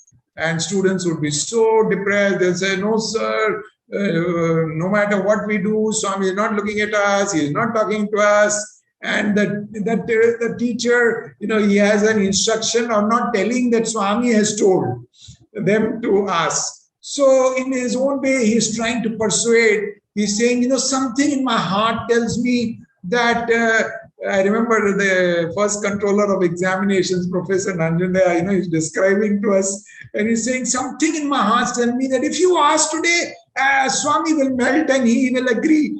So without using Swami's name, he's trying to persuade, don't lose the chance. Today is your day. On another occasion, I remember Swami like this had sent word, and we were all ready that today is the day where the ice is going to be broken. And we were all ready for action. And just before Swami would come out for darshan from the interview room, Mr. Khyaldas, he used to do door duty in those days. So he came out and he came and took his position, and then he turned and he whispered. Swami would inevitably come after 2-3 minutes of his arrival, after Mr. Khyaldas has come out. So he quickly whispered to one student to spread the word. He said, Swami has said that so-and-so VIP, some political leader or something had come that day. And Swami has sent word that whatever you want to do today, don't do today. So that was the day we came to know the cat was out of the bag. That, so Swami knows that we are about to get out him, and he didn't want to show that scene to the political leader. So he said, not today, we'll have it tomorrow. So because this is a sudden development for today. So what I'm saying is that, there is always, it is love all the way. Even his scolding was a manifestation of his love. And I felt that sometimes, at that point of time when you feel that, why is Swami scolding? I didn't do anything.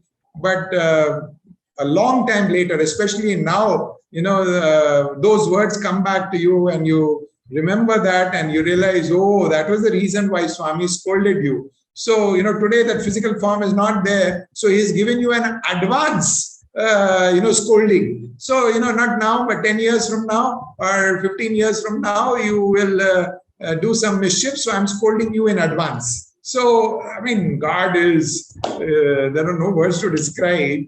So this is my thought on the question that you asked. Thank you, brother. As a follow-up, you mentioned introspection is one of the things students would do, when Swami is ignoring them. Are there any other paths that you would take to get Swami to come back to his normal in terms of his human behavior among students? See, one thing is, if you look at the Ashtotra Namavali,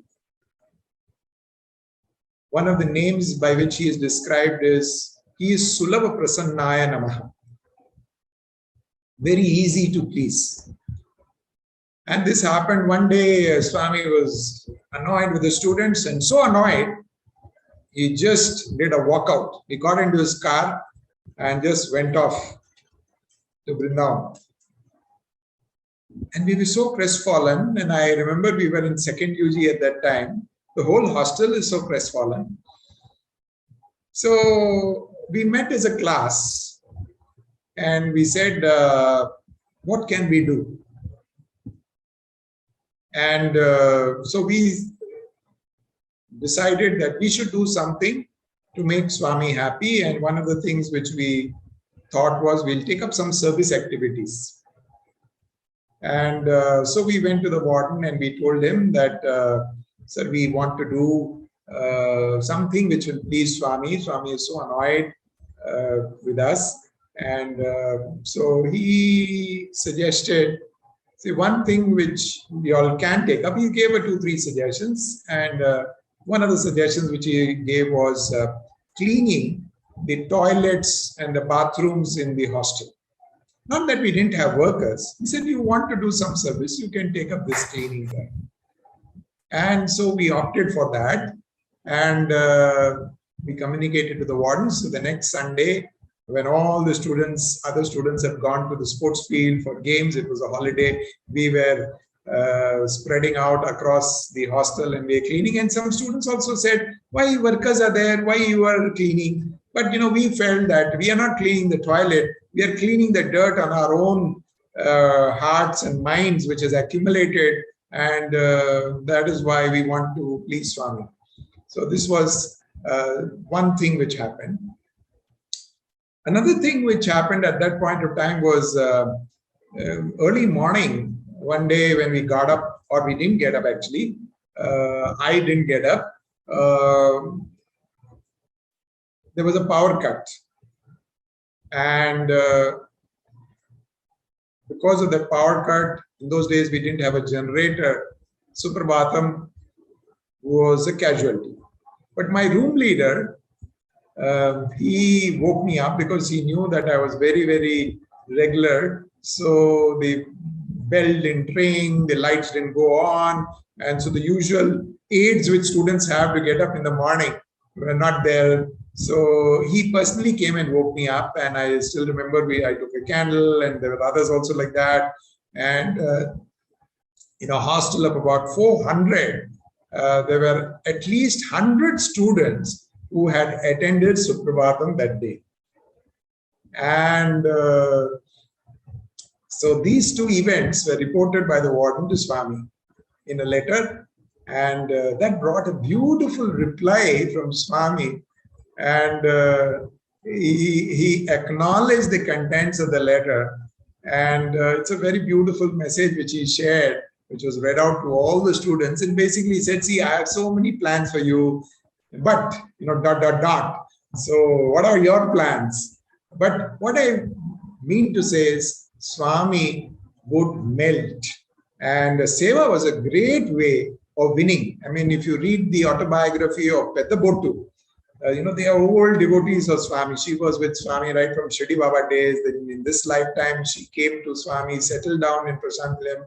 And once, I believe, Swami got annoyed with the devotees, permanent residents, and we did a walkout. So he went off, and that I'm not coming back to Prashanti, So Pedabottu, thought about it, and she took up this initiative of bringing the ladies in the ashram together, and they formed a Seva group. And there were 12 devotees who were assigned members of a silence committee. So they would go around the ashram telling devotees or visitors, please don't make noise, please maintain silence. So that was their duty. And the rest of them would go to the canteen and by rotation do seva there, cutting vegetables and helping there. And so she went and told Swami, like this we had started, and please, Swami, you must come back. And that is what made Swami turn his mind, and he returned to Prashanti. And shortly thereafter was this Dasara festival. In those days, we did not have Seva volunteers. Seva Dal was not there. So Swami would himself give the badges. So suddenly he remembered that Pedabottu had told me that there are these lady volunteers who are doing Seva. So he called Pedabottu. Pedabottu, how many people are there in your group? You said they do this Seva. And she said, Swami, there are 99. And you know what was Swami's reaction? He said, not bad. He was so amazed. I'm talking, of way back in the long time ago, 60s or maybe early 70s or whatever. Swami was so delighted that such a large number of ladies in the ashram had taken to this seva, and he couldn't resist the temptation of telling Pedabottu that, not bad. So once, as he told Professor Gokak, V.K. Gokak, he said, Swami, you're a hard taskmaster. And you know what Swami said? But we also melt, he said. So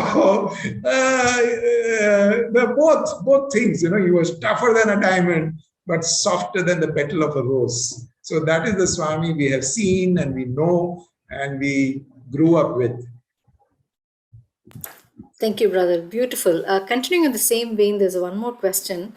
It's a pretty long one, so I'll read it. When one lived physically far away from Swami, one was used to having to connect to Swami's divine form in mind and heart because one couldn't physically see him. Is it more difficult to live constantly in Swami's physical presence and remember that he is divine?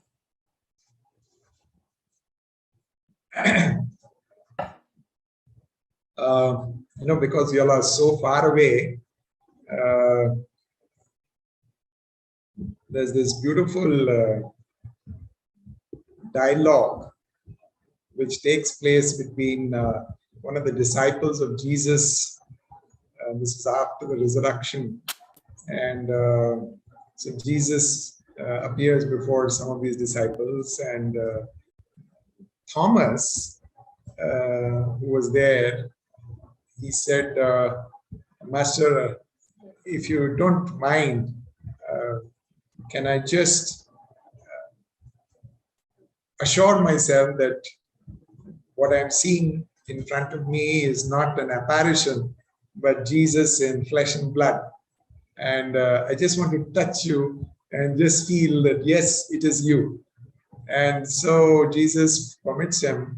He goes, and the soldier had put that spear into Jesus' body, that wound was there. And so he puts his hand on the wounds and he finds that Jesus is in flesh and blood. And Thomas says, Master, I believe, Master, I believe. And these are beautiful lines of Jesus. He said, blessed are you, Thomas, who have seen and believed. But even more blessed are those who have not seen and yet believed. So there may be some people today who didn't have that fortune of seeing Sri Sathya Sai Baba in their lifetime, or they recognized him much later after the Mahasamadhi. But if they are able to feel that love for him, that is Swami's love for them. That's what is the indication. How do I know that Swami loves me? When you feel your love for him in your heart, and you know your heart, right? So, so when you feel that love for him in your heart, know that is your surest sign that Swami loves you, So that was the indication. Now coming to this, that it is easier to recognize him as, Swami would give this example that, say for example, this is summer, and in India, the summer fruit is mangoes. One of our fondest memories of the summer would be that the first mango of the season we would get directly from Swami as prasadam. In summer course, every day we would get mangoes from Swami's hand, or for lunch or dinner or whatever. So Swami says, see, you love mangoes, and when you think of a mango, your mouth starts watering. But then say the mango season arrives, you go to the market and you go to the fruit vendor and you're picking up the mango, and as you're selecting the mango, then you suddenly start becoming finicky and start looking at each mango. Is it really a good mango? Will it really taste sweet? Is it really going to be delicious? Or should I pick up the other one which is next to it? You know, all those kinds of thoughts come to you. So this is something which is very natural. And when you have physically Swami in front of you, all those kinds of things, you know, like if you want to sit for darshan, you should have seen. I mean, I used to be told that, you know, boys are running for darshan and this is not how discipline should be and all that kind of thing. But, you know, you should see the elders on a festival day. There would be a huge crowd of elders and they would be the first person to be allowed to enter the mandir darshan area. And you should see they were faster than the students. So the point is that, you know, you feel that if you don't get a vantage point, then maybe you'll lose a chance to talk to Swami, or Swami will not see you, and or you're an extra devotee because you are a little few inches in front and you have missed out. But you know, Swami's was his grace was for one and all equally. In fact, once he was telling the students, you know, when there are two ways in which my grace flows to you. He was talking in the context of darshan, and he said, one is, you know, when you touch my feet, or, you know, my hands touch you, he said, my energy flows to you through the tips of my fingers or the tips of my toes. So that is one way in which, you know, I transmit my energy to you.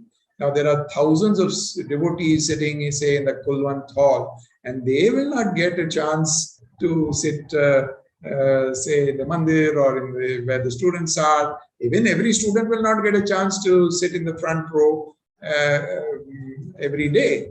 So with that kind of a thing, how will Swami's energy get transmitted? And Swami says, through my look.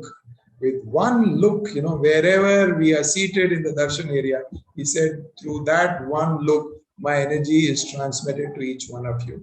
So it doesn't really matter where we are seated, his energy flow takes place. But, you know, when we are physically there, say you have a letter in hand and Swami came in your direction, and he talked to the person left of you. He looked at the person right of you. He took the letter of the person behind you, and he just ignored you. You know, at that point of time, you feel so miserable.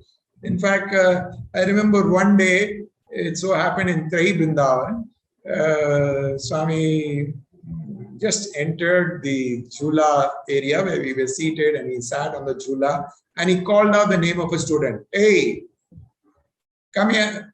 Why were you weeping in darshan today? This was a question which Swami asked. Sit next to my jhula. And Swami made him sit. So I was very intrigued. When I went back to the hostel, I called this student. I said, why did Swami ask like that? And this is what he told. He said, he was part of the bhajan group. And he said, because they were part of the bhajan group, after one row of students, these bhajan boys would be allowed to go inside first, because Swami invariably would ask them, let's have a song, let's have some music or some bhajan. So invariably, the bhajan boys should be somewhere in the vicinity of Swami. He said, for 3 consecutive days, I got a vantage point next to the jhula. Even by mistake, Swami didn't look at me. And so that 4th day, when he was sitting in the Sai Ramesh hall, he was feeling so sad that, you know, Swami didn't look at me, and he was crying.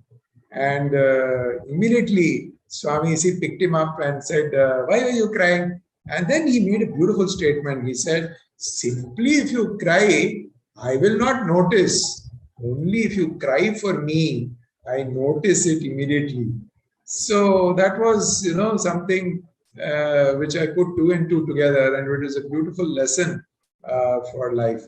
And see, what you said is definitely true, because, as the saying goes in our vernacular, that there is darkness just under the lamp. So there is what is called as the Lord's Maya. Once Swami was speaking, he said, see, in Krishna's time, whenever God incarnates, there are three Shaktis which come together. One was Daiva Shakti, second is Yoga Shakti, and third is Maya Shakti. And he said in Krishna's advent, Krishna was the Daiva Shakti, manifestation of divine power. The second was Yoga Shakti. Yoga Shakti manifestation was Balrama, his elder brother. And he said Maya Shakti came in the form of his sister. The two babies get exchanged between the Nanda family and the Vasudev family. So Krishna goes to Nanda's house, and his baby sister born there comes to Yashoda, to his mother, Devaki Devi. So that baby girl was the Maya Shakti. And then suddenly Swami said that in this avatar, all the three are here, and he pointed to himself.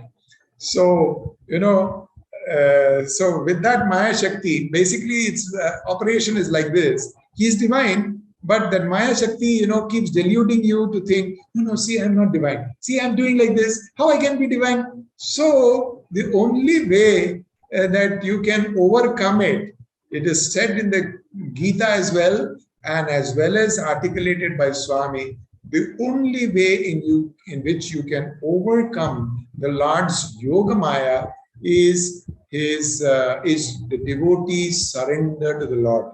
The moment your heart surrendered to Him, the Maya becomes, sort of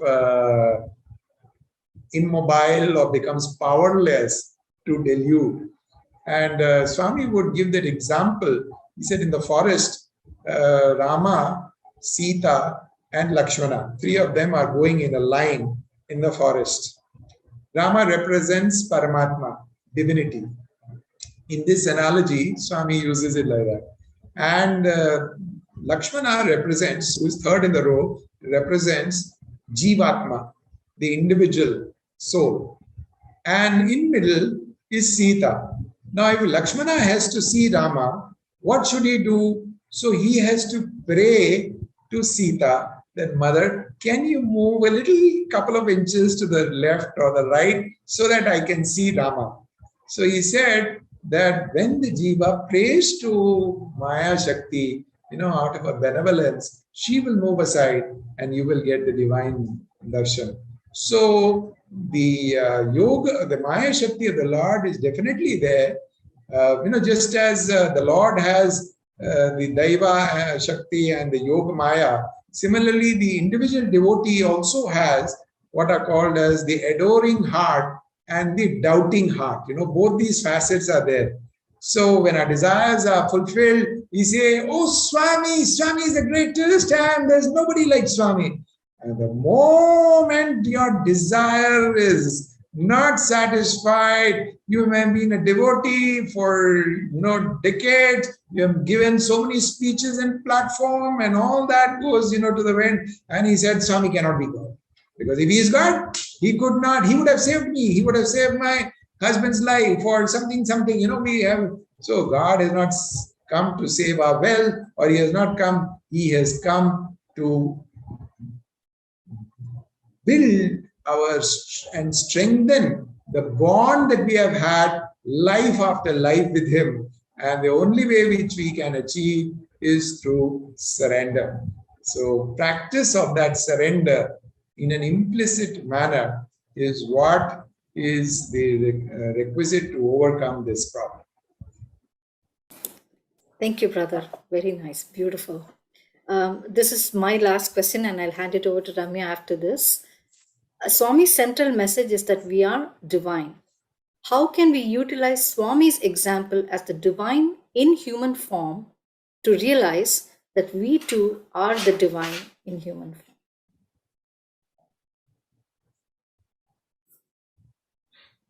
So, the only way we can reach him, first, who is he? And as Swami himself said, and what Baranowski described him, he is love incarnate, love walking on 2 feet. That is his real nature. And so to emulate Swami and to manifest our own divine nature, basically we have to walk on the path which he has shown. So that is important.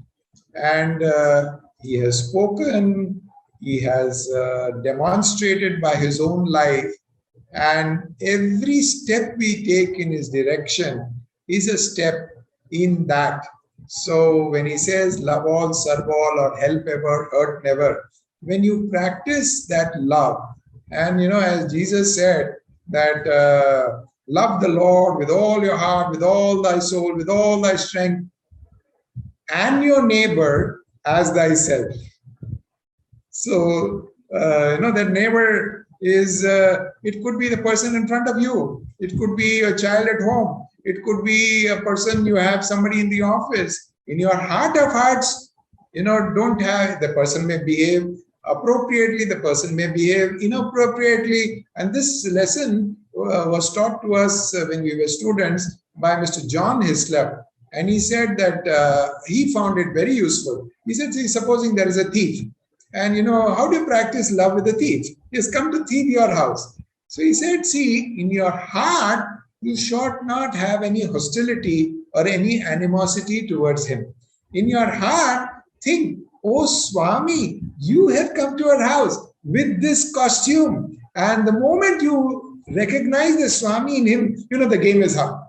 Because he doesn't want to be identified. He wants to see, I am this tiger and I am going to eat you up. Or I am this thief, I am going to swallow you up, or I am going to take away. Or I am this snake, which has entered your house and I can, create so much of risk to all your family or whatever. The moment you say, oh, Swagatam Swami, in your heart of hearts. But at the physical plane, in the external plane, whatever you have to do, in the worldly sense, do it. I mean, don't practice it. Swami used to give this example from Buddha's life. And Buddha, I believe, had given a sermon. And so there was the disciple who felt very, very inspired that, all is one, my dear son, that kind of feeling. And there was this mad elephant which was coming on the road, and the Mahut was shouting from the top of his voice, hey, this elephant is mad, move away, don't get trampled. And he said, no, all are one, my dear son. That was the bhavam which he had received from the master, and he was walking, and the elephant came and caught him and threw him. And with all those bruises, he goes to the Master Buddha, and he says, you said like this, and this is what happened to me, and I believe that that is all are one, and I should express my love. He said, that's okay, but the Mahut was also telling you that move away. Why you're thinking only the elephant is the divine consciousness? Why you're not thinking the Mahut is also divine consciousness, and he's alerting you to be vigilant. So therefore, what Hislop pointed out was that at the physical plane, whatever you need to do that. But don't have any animosity and hostility in your heart, because that will affect your health, that will spoil your own mood, and it will take you far away from Swami and connect with Swami. So don't, that's too costly a price. So don't do that. But at the worldly plane, yes. And in fact, many times this happens, which is a fructification of karma, which is manifesting in our life. And the moment you take that spiritual approach to it, what happens is you may go through the motions of that event, but it will not cause any harm. or its effect will get just nullified. So don't get unsettled by it. It is some karmic, what should I say, effect which is taking place. If you take a spiritual approach, it is like a dated medicine. The expiry date is given as, say, 24th of April 22, and after that it will not have any power anymore left. So that is how we should approach it. This is my thought on it. Thank you, Brother Sanjay. That was beautiful, to have a very pure, loving heart, but use your own discrimination as well, which is gifted by Bhagwan to all of us. Thank you. And over now to Ramya. Sairam. Sairam, Brother Sanjay, thank you so much. I hope we can still take about 15 more minutes of your time. Is that okay? There's a few other questions. One that I wanted to ask from one of our SSSE students. Would you have 15 minutes to spend with us? This is Swami time, so it is not whether you have or I have time. I used to always tell our students, what did Big Ben of London tell the Leaning Tower of Pisa in France? So it said, if you have the inclination, I have the time. So that is what Swami. So if we have time for Swami, Swami has all the inclination to spend as much time with all of us. Oh, wonderful. Thank you so much. I wanted specifically to start this part of it with a question from one of our 9-year-old SSSE students, Shreyam. And he asks, why did God create mosquitoes, ticks, or flies in this world? They are neither cute nor of any help. Instead, they only spread disease. So I thought that was an excellent question. I'd love to hear your thoughts on it. So, sometimes we find that mosquitoes are troubling us, or snakes are troubling us, or whatever, other beings. But do we ever ask ourselves that sometimes human beings can be more dangerous than a mosquito or a snake? So God has created this world and each one of us with a purpose. And this is not my words, these are Swami's words.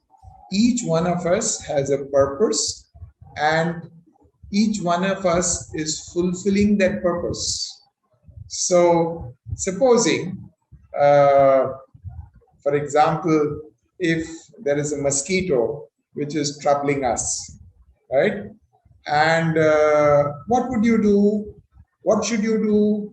Is it wrong? Like Mr. Hislop asked Swami this question. Swami, housewives have this problem. There will be these insects, etc. at home. So should we kill them or should we not kill them? And Swami said that this is the dharma of a housewife, to keep her house neat and clean. And he said there's nothing wrong. And in fact, recently somebody was sharing in the context of a snake. In one conversation, Swami said, see, if the snake comes into your house and you thrash it or, catch it and take it out, whatever, it is your dharma to treat the snake like that. And the snake's adharma or unrighteous act to come into your house. However, if you see a snake in the field and you bump into it, if you thrash the snake there, it is your adharma or wrong act, whereas it is the snake's dharma to be there. That is his home.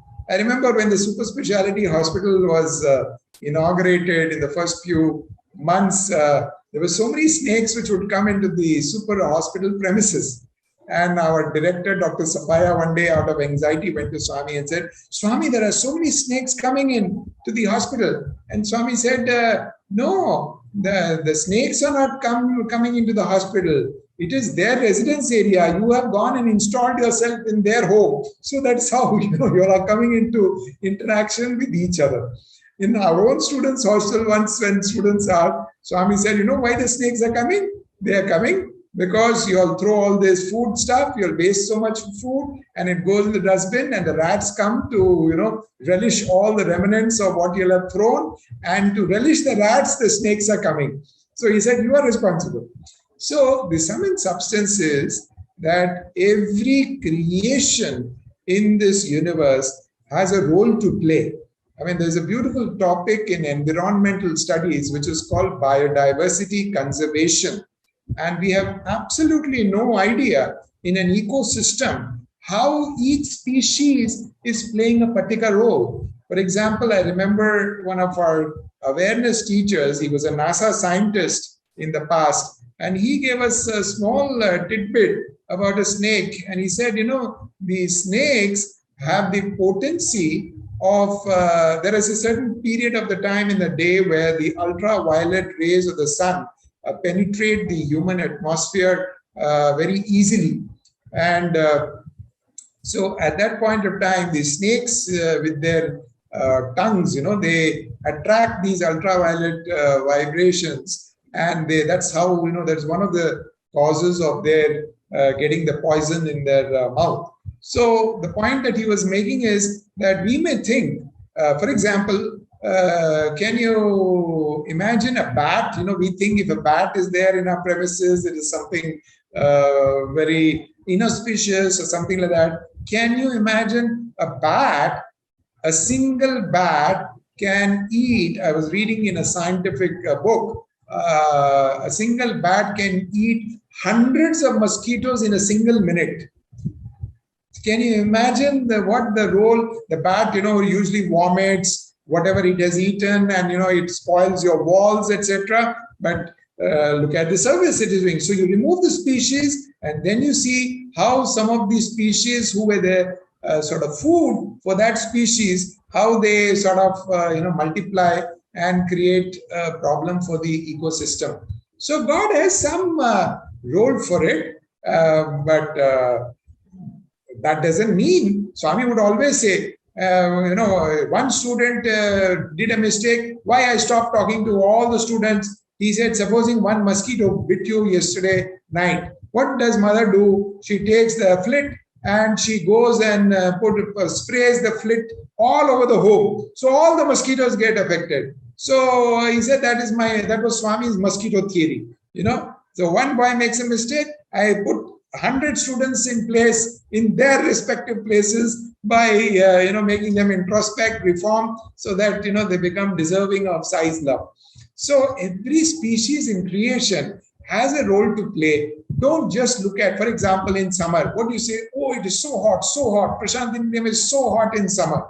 But one Swami himself said, in summer, the earth receives the heat of the sun and preserves it in its bosom. And then shortly thereafter comes the rainy season. And that is the time when the farmers grow the seeds. And at that time, the energy which is required to supplement the water that comes from the rains for facilitating the crops to, grow into a rich harvest, it is that heat which has been captured by the bosom of the earth, by Mother Earth, which is, brought out and which yields that harvest. So we may think, though it is so hot, but God's wisdom is beyond all of us. And why He has created something in the creation or even in our human system, there is a purpose behind it. We may know, we may not know. Science may prove it, may take hundreds of years to recognize it,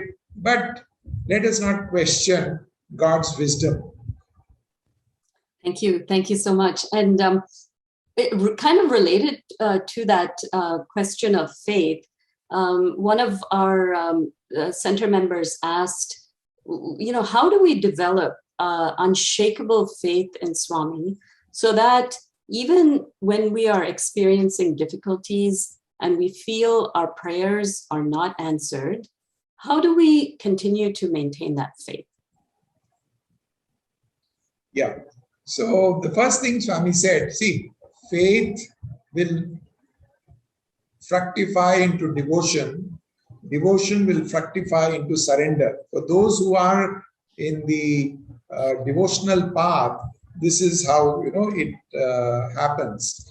And the other day I was listening to a monk of the Ramakrishna mission, and he made this very beautiful observation.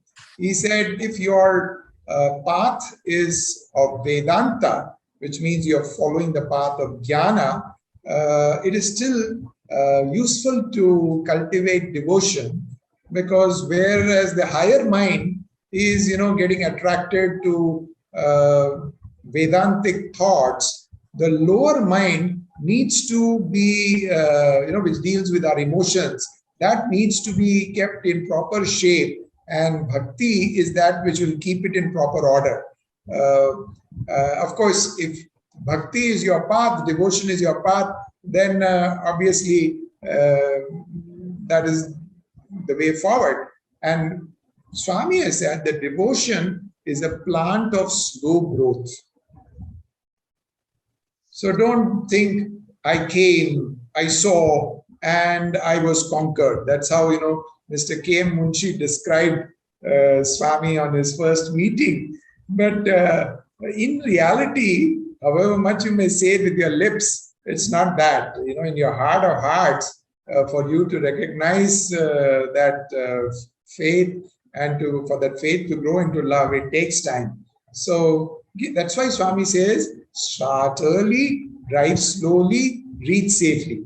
That is why we have SSSC, or Balvikas, or why, from primary school to KG, Swami would always say, Prashanti Nilayam is from KG to PG. We have free education here. So, therefore, from that point of view, one has to keep it in mind that the first phase in our relationship with God is Arthi Artharthi. Arthi is a person in distress. So when you are in problem, you think of him. When everything is smooth, you forget him. So that is the Arthi devotee. And the Artharthi, he has so many desires in the world. Swami, I want a job, I want to get married, I want this, I want money, I want this. So many things are there. So it's a very beautiful, you ask Swami and he says, yes, you can have this. And he keeps blessing. But that is not the purpose for which Swami has drawn us closer. I give you what you want so that you begin to want what I have come to give you. So once, Swami has said that if faith is not something that if you had once, it will be that which was there, it should not go away. If it goes away, that means it was not there in the first place. It was, very, very weak. And, when the storm comes, in everybody's life, storm will come. See, that is for sure. And Swami says that he gives a two example. See, there's a tree. There's a tall tree and the storm came, and what did the tree do? It said, no, I am a tree and I have to stand. And, it tries to withhold, and then the storm blows it away, and then the next day you see it is uprooted. And you say, wow, such a huge tree, and it's 100-year-old tree, and it got uprooted. And then there is this grass, and the storm came. And what did the grass do? It just went low. The wind came, hurricane came, and it just went flat onto the ground. And then for 1 hour, the hurricane was there and cyclone was there, and the grass was all flat. But then the storm blew away and the grass just came up. And so Swami said that, see, this is how you can be. But one thing is that when our devotion becomes deep-rooted, then it should not be dependent on this and that Swami, this should happen, that should happen. As one devotee was saying, Swami said, if you prayed for something and it happened the way you prayed for, and you love me, there's nothing so special about that love. You prayed for something, I said something will happen, or the way you expected it did not happen, and yet you love me. That is true love. So some food for thought. What is the difference between pseudo love and there are devotees, when Swami tests, and see, Swami will test. See, that is not that, see, in the relationship, Swami says, see, supposing you want to hang Swami's photograph in your house, what do? You hammer a nail. you have hammered the nail into the wall. Now, before putting the photograph there, what do? You put your finger on the nail and you shake it, right? You yourself have hammered the nail into the wall and you yourself are shaking the nail. What is the purpose of that shaking the nail? To see that the nail is strong enough, firm enough to carry the weight of the photograph of Swami. So in the same way, God may test you, but if you feel, Swami, this is you, and this is your victory, and this is your defeat, because I am you and you are mine, and there's nothing, we are not too different. So once you have that kind of feeling, then the whole picture becomes very, very different, and Swami can change destiny. He can change destiny based on your response. But don't think that every moment, I have not come here to keep scrapping everybody's karma. You may say, Swami, I have cancer, and Swami says, cancer, cancel. Then you say, oh, he's God. And supposing the near and dear one dies because of cancer, and then you say, no, how can it be? He didn't cure my near and dear one. See, then that faith is a bargain. It is business. See, I broke 100 coconuts, and I want this return. This is the thing. God doesn't need coconuts. He is everything. All that he wants is your unshakable and unstinted pure love, and give him irrespective of everything. Once you grow in your devotion, then these things will become easier, and patience is all the strength man needs in life, Swami says. Thank you so much. That was a beautiful answer. So another question that we got was, how should we pray to Swami, and for what? Yeah. So see, one is, I will tell you how Swami has asked us to pray, but prayer is a moment with sight. And prayer doesn't mean that, I have to tell Swami something, I have to ask Swami something. See, many a time, even if you would go to Swami and you would be in the interview room with Swami, I had many such moments when I was the warden of the hostel. It's not that the warden is telling Swami something or Swami is speaking. Some moments will be, he is totally silent. Can you just be like that with him? So sometimes, you are speaking and he is listening. Sometimes he may be speaking and you have to listen. So you must wait for the mind to calm down. In the midst of silence, you will hear the voice of God. So, see, for example, Mohan was talking of, one of the most challenging course of a Sai student is getting up early in the morning, 5 o'clock, and being there for Suprabhatam. And when I was warden, Swami came in the dream of one of the students, and he said, you tell your warden that he should take care of 2 things. One is the students attending Suprabhatam in hostel. Second thing is they're coming to Mandir for my darshan. And for me, irrespective, even if a student, I didn't have that feeling, my student, who is my student to give me advice or whatever. Swami can give his message to anybody. If you are sensitive enough, it can come from a book, it can come even intuitively. And one thing which I have found, because I lived with students for so many years, and now, though I'm not in the hostel anymore, but it has become my daily practice to spend time early morning. In those days, we used to have just 20 minutes, and that was all that we could spare when we were students. But today, I have a little more freedom, and it is for a much longer time. And especially in the COVID, it has been such a wonderful time. And one of my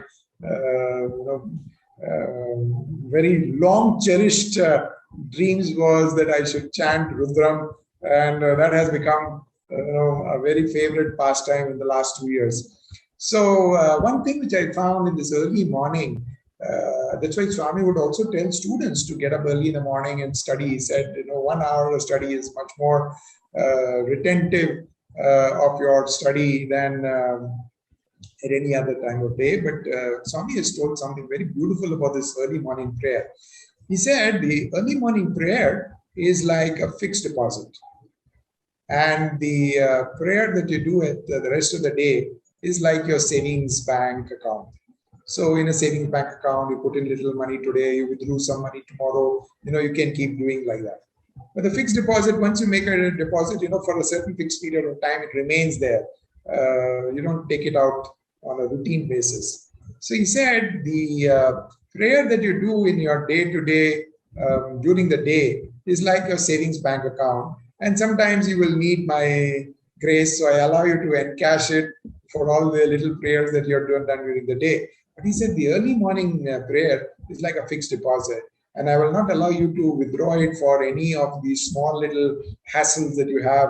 And we have so many of them. When I went to London, for example, I was telling them that Swami in a discourse said, in India, the devotees pray to Swami even for a bus ticket.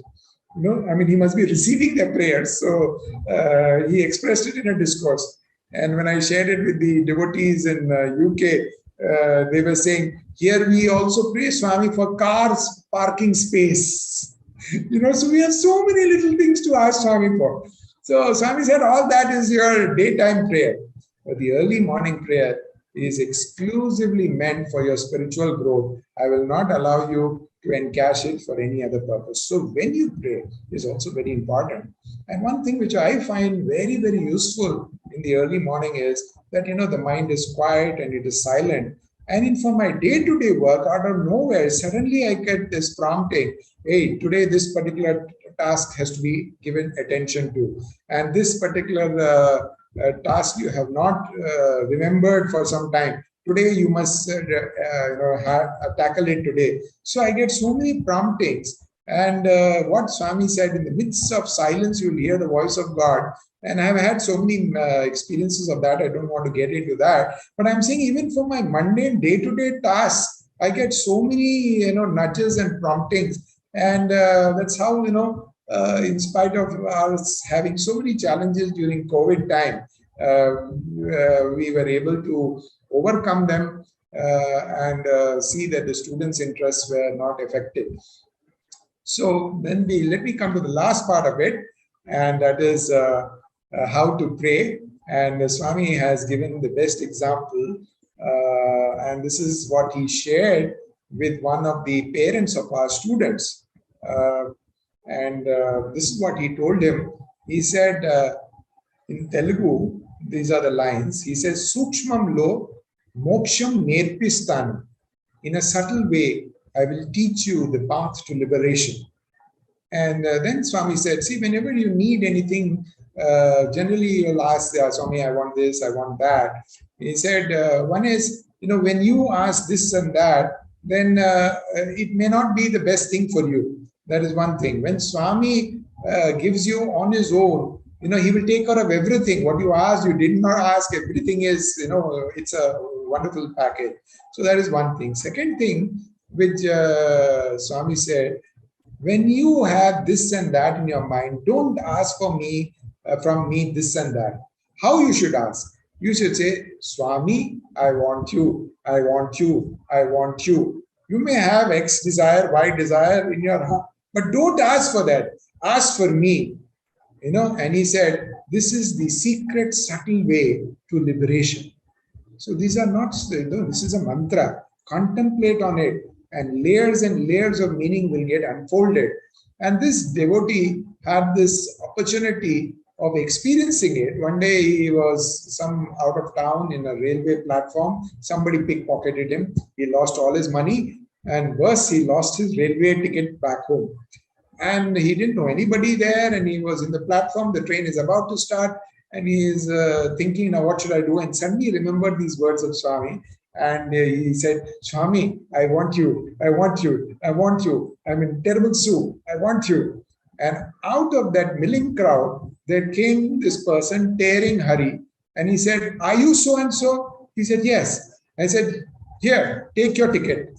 And, hands him a ticket. He looks at the ticket, and sure enough, on the same train, his ticket is there in his hand. When he looks up to thank that person, that person is no longer available to be seen.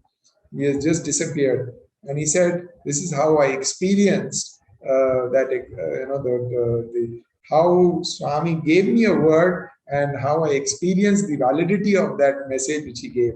So remember this. This is how Swami has shared with us. That's so beautiful. I was muted, sorry. Thank you so much for sharing that. I think one final question, if I may ask you, one of our members also, asked, Swami always tells us that we are divine. So how do we go about experiencing this? Like, what is the next step? What are the steps that we should take in order to try and get closer to that fact?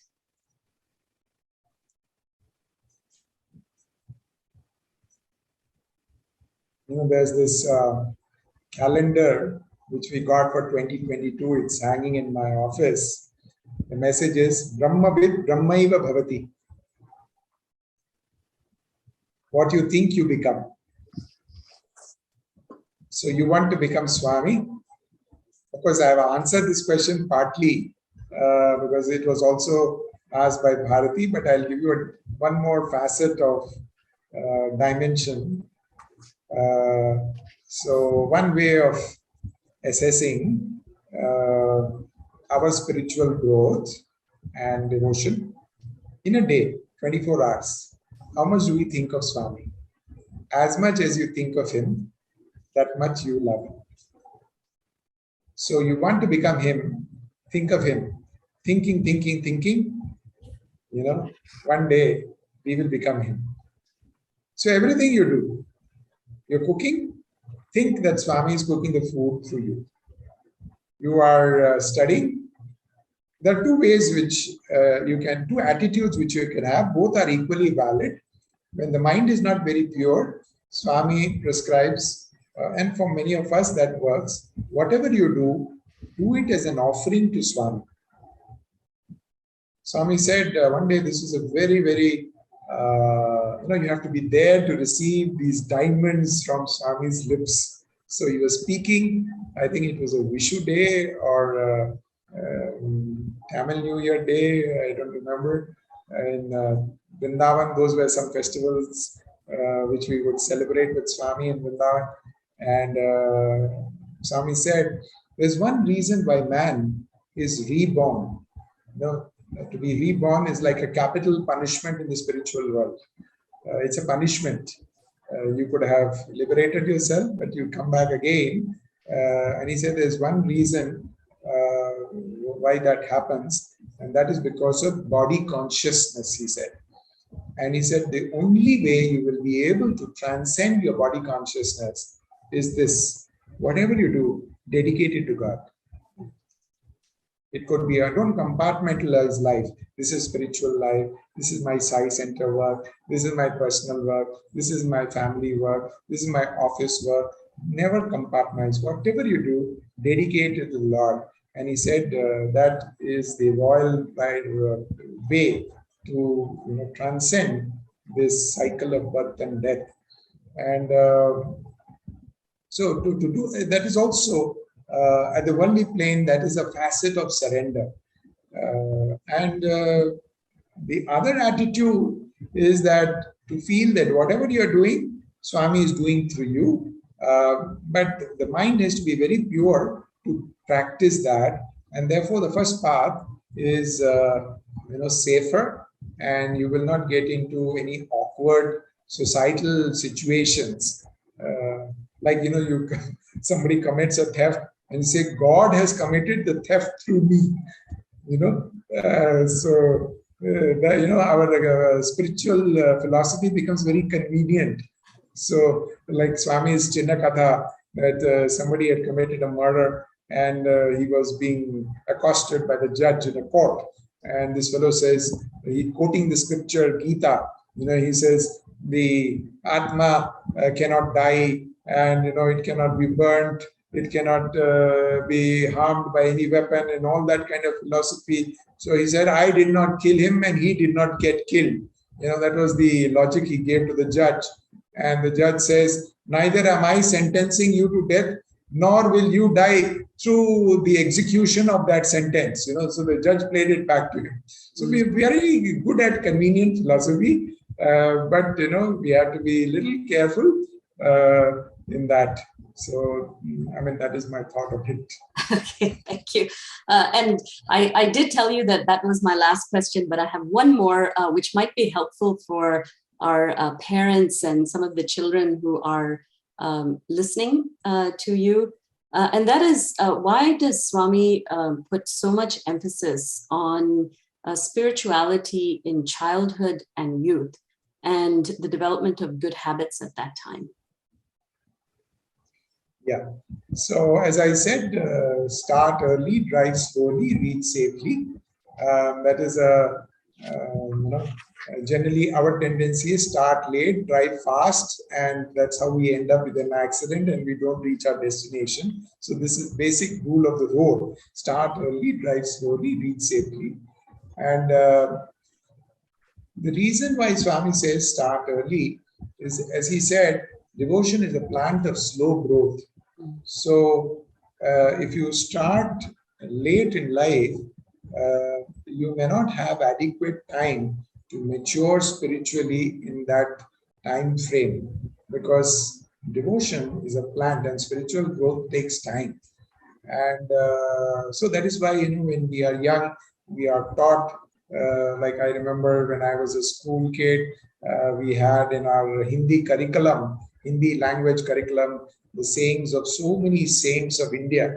And later on, when I came to Swami and I interacted with Swami, and today with life's experience, those words of the saints, which just meant just a few sentences at that point of time, today they are like the beacon for daily living.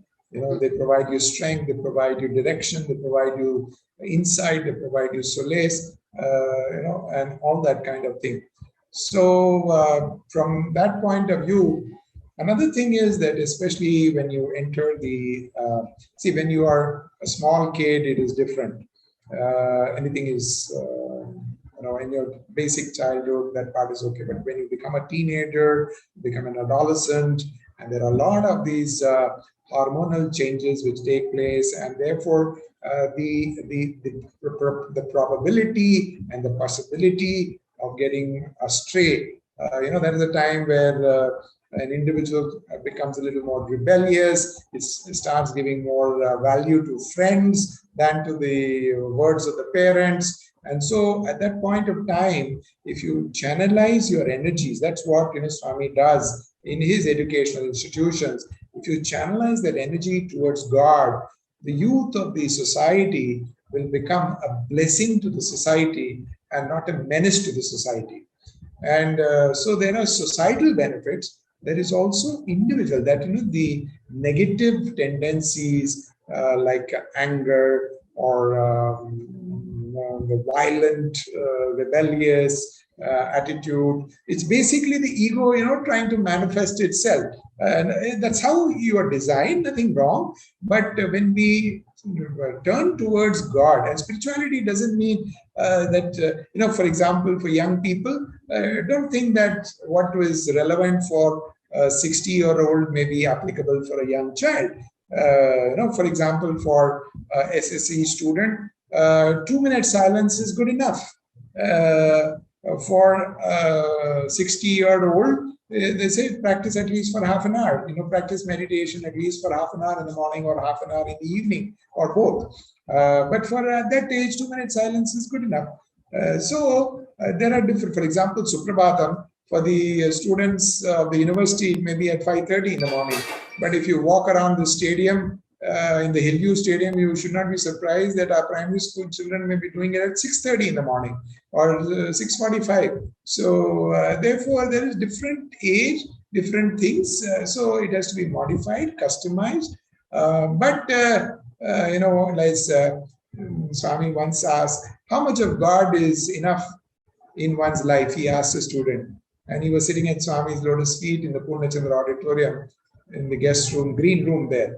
And he was surprised. He just didn't talk about it. And then Swami said, there is no limit to God being enough in your life. And then he gave the example. See, now you are here with me at this point of time, but this will not continue forever. And after some time, you will go back to your hostel. This moment will not be there. So when God is giving you, take. A day will come that may not be available. So at that point of time, you will, like a cow, choose the cud. When it returns to its shed, you will have all the time to ruminate.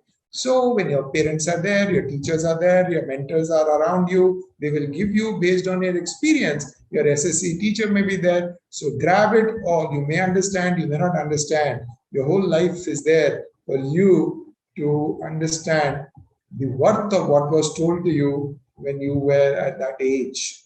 And that is my own personal experience also. And so this is my advice to parents as well as to young children. And Swami never hesitated to talk about God to even primary kids. So it could be a simple Veda chanting which they are doing, or it could be a simple small 2-minute speech which they have given in Swami's presence, or anything.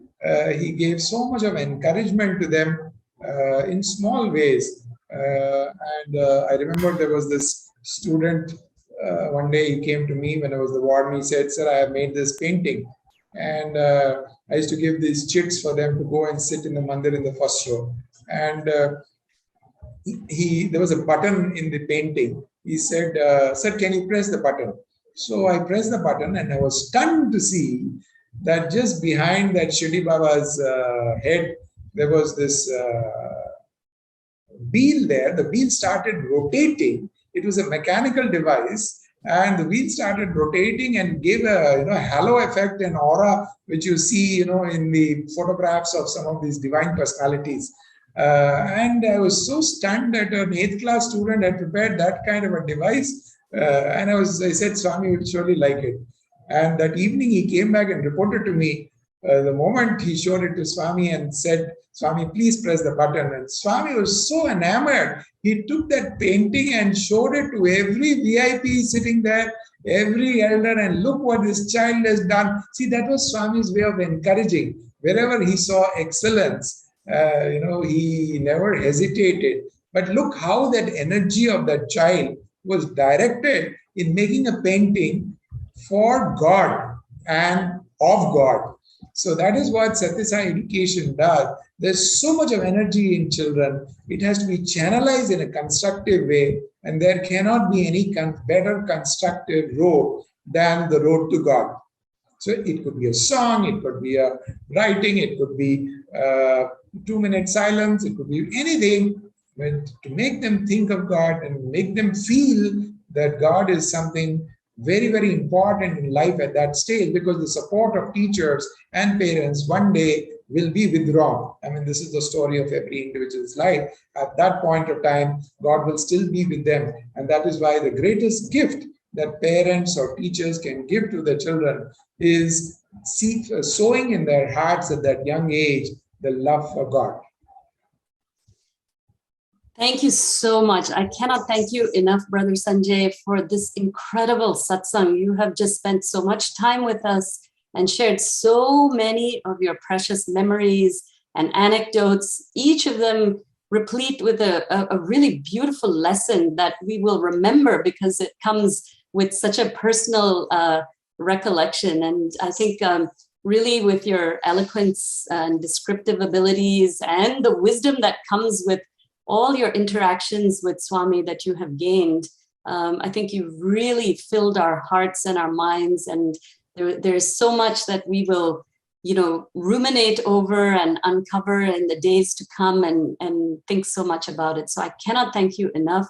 I think some of the major things that I got out of it is, the theme of Swami as human and Swami as divine, that the avatar is a dual phenomenon, both human and divine. And that although he is beyond description, he encourages us to talk of him, because that way we can talk to him. And then the point about why should we contemplate on him, I thought was very beautiful, because especially what you said, that Swami said, that those who understand the divine nature of my advent and activities, I assure them that when they give up this body, there will be no further birth. And how that also has a liberating influence on the mind, and that mind that stands as a curtain between us and the vision of the avatar. And the beautiful example that you gave of the plane and how the avatar takes everyone. I think some of us are familiar certainly with that, but it was amazing to hear that every soul gets one chance, and it depends on what you do with that chance. The ticket that Swami gives you, very important. And the other thing that struck me was how Swami very specifically said that he is a combination of the Jiva Pragya and the Daiva Pragya, and that when that he said, when I think I am Sai Baba, then I am that Jiva Pragya. I'm limited by that body, but when I am I, that is the Daiva Pragya. So that was very beautiful. And the only way for us to approach him in, both as a human and a divine avatar is only with a heart full of love. And that is something that, seems so accessible. And that was a lovely point that you made. Don't be the frog, be the bee. And we really thank you for sharing some of the very sweet, human aspects of Swami, borrowing a razor from Professor Gokak, which is really sweet. And the way that he said the real sign of his divinity is his love. And, the revelations really, amazing. Like I get goosebumps just thinking about that. You are not younger to me. You are 4 months younger than this body, but I am ageless. That's beautiful. And then, just all the other little human things that you shared. And because today is actually Sunday, we really, related to that beautiful anecdote that you said, and how, Swami really, out of his love, did not want to be put on a pedestal, but really wanted to connect to each of us as humans, heart to heart and love to love. And how Swami's love is changeless, and wherever we are always his. And then finally, how I think that point that you made, that we will know Swami's love for us when we feel love for him. So as much as we have love for him, he has that same love for us. And that's a beautiful way to feel that, actually, even, when we are trying to feel his presence within. And I think the one last thing is that was very important is, don't make bargains with the Lord. I really appreciated what you said about the way to pray to the Lord. And I just pray for his grace, that all of us here and all of us everywhere will always remember that we just must say, I want you, Swami, I want you, and nothing else. And may his grace always be with us. So with that, again, I cannot thank you enough. It has been just a beautiful 2.5 hours, and I hope you will join us again. There is so much more to learn and benefit from. So thank you so much. Our gratitude on behalf of all of us. Sai Ram. Sai Ram, the first beneficiary is myself, and I must also thank each one of you all for giving me this opportunity to do Sai Smaran. And I also have a lot to contemplate on whatever I said, because it has come back to my memory once again through this satsang. And I definitely felt blessed. So thank you for this wonderful opportunity. No, thank you so much. And with that, I think we will proceed to our closing prayers, but our deepest gratitude, Brother Sanjay. Thank you. Sai Ram. Thank you. Sai Ram. Sai Ram.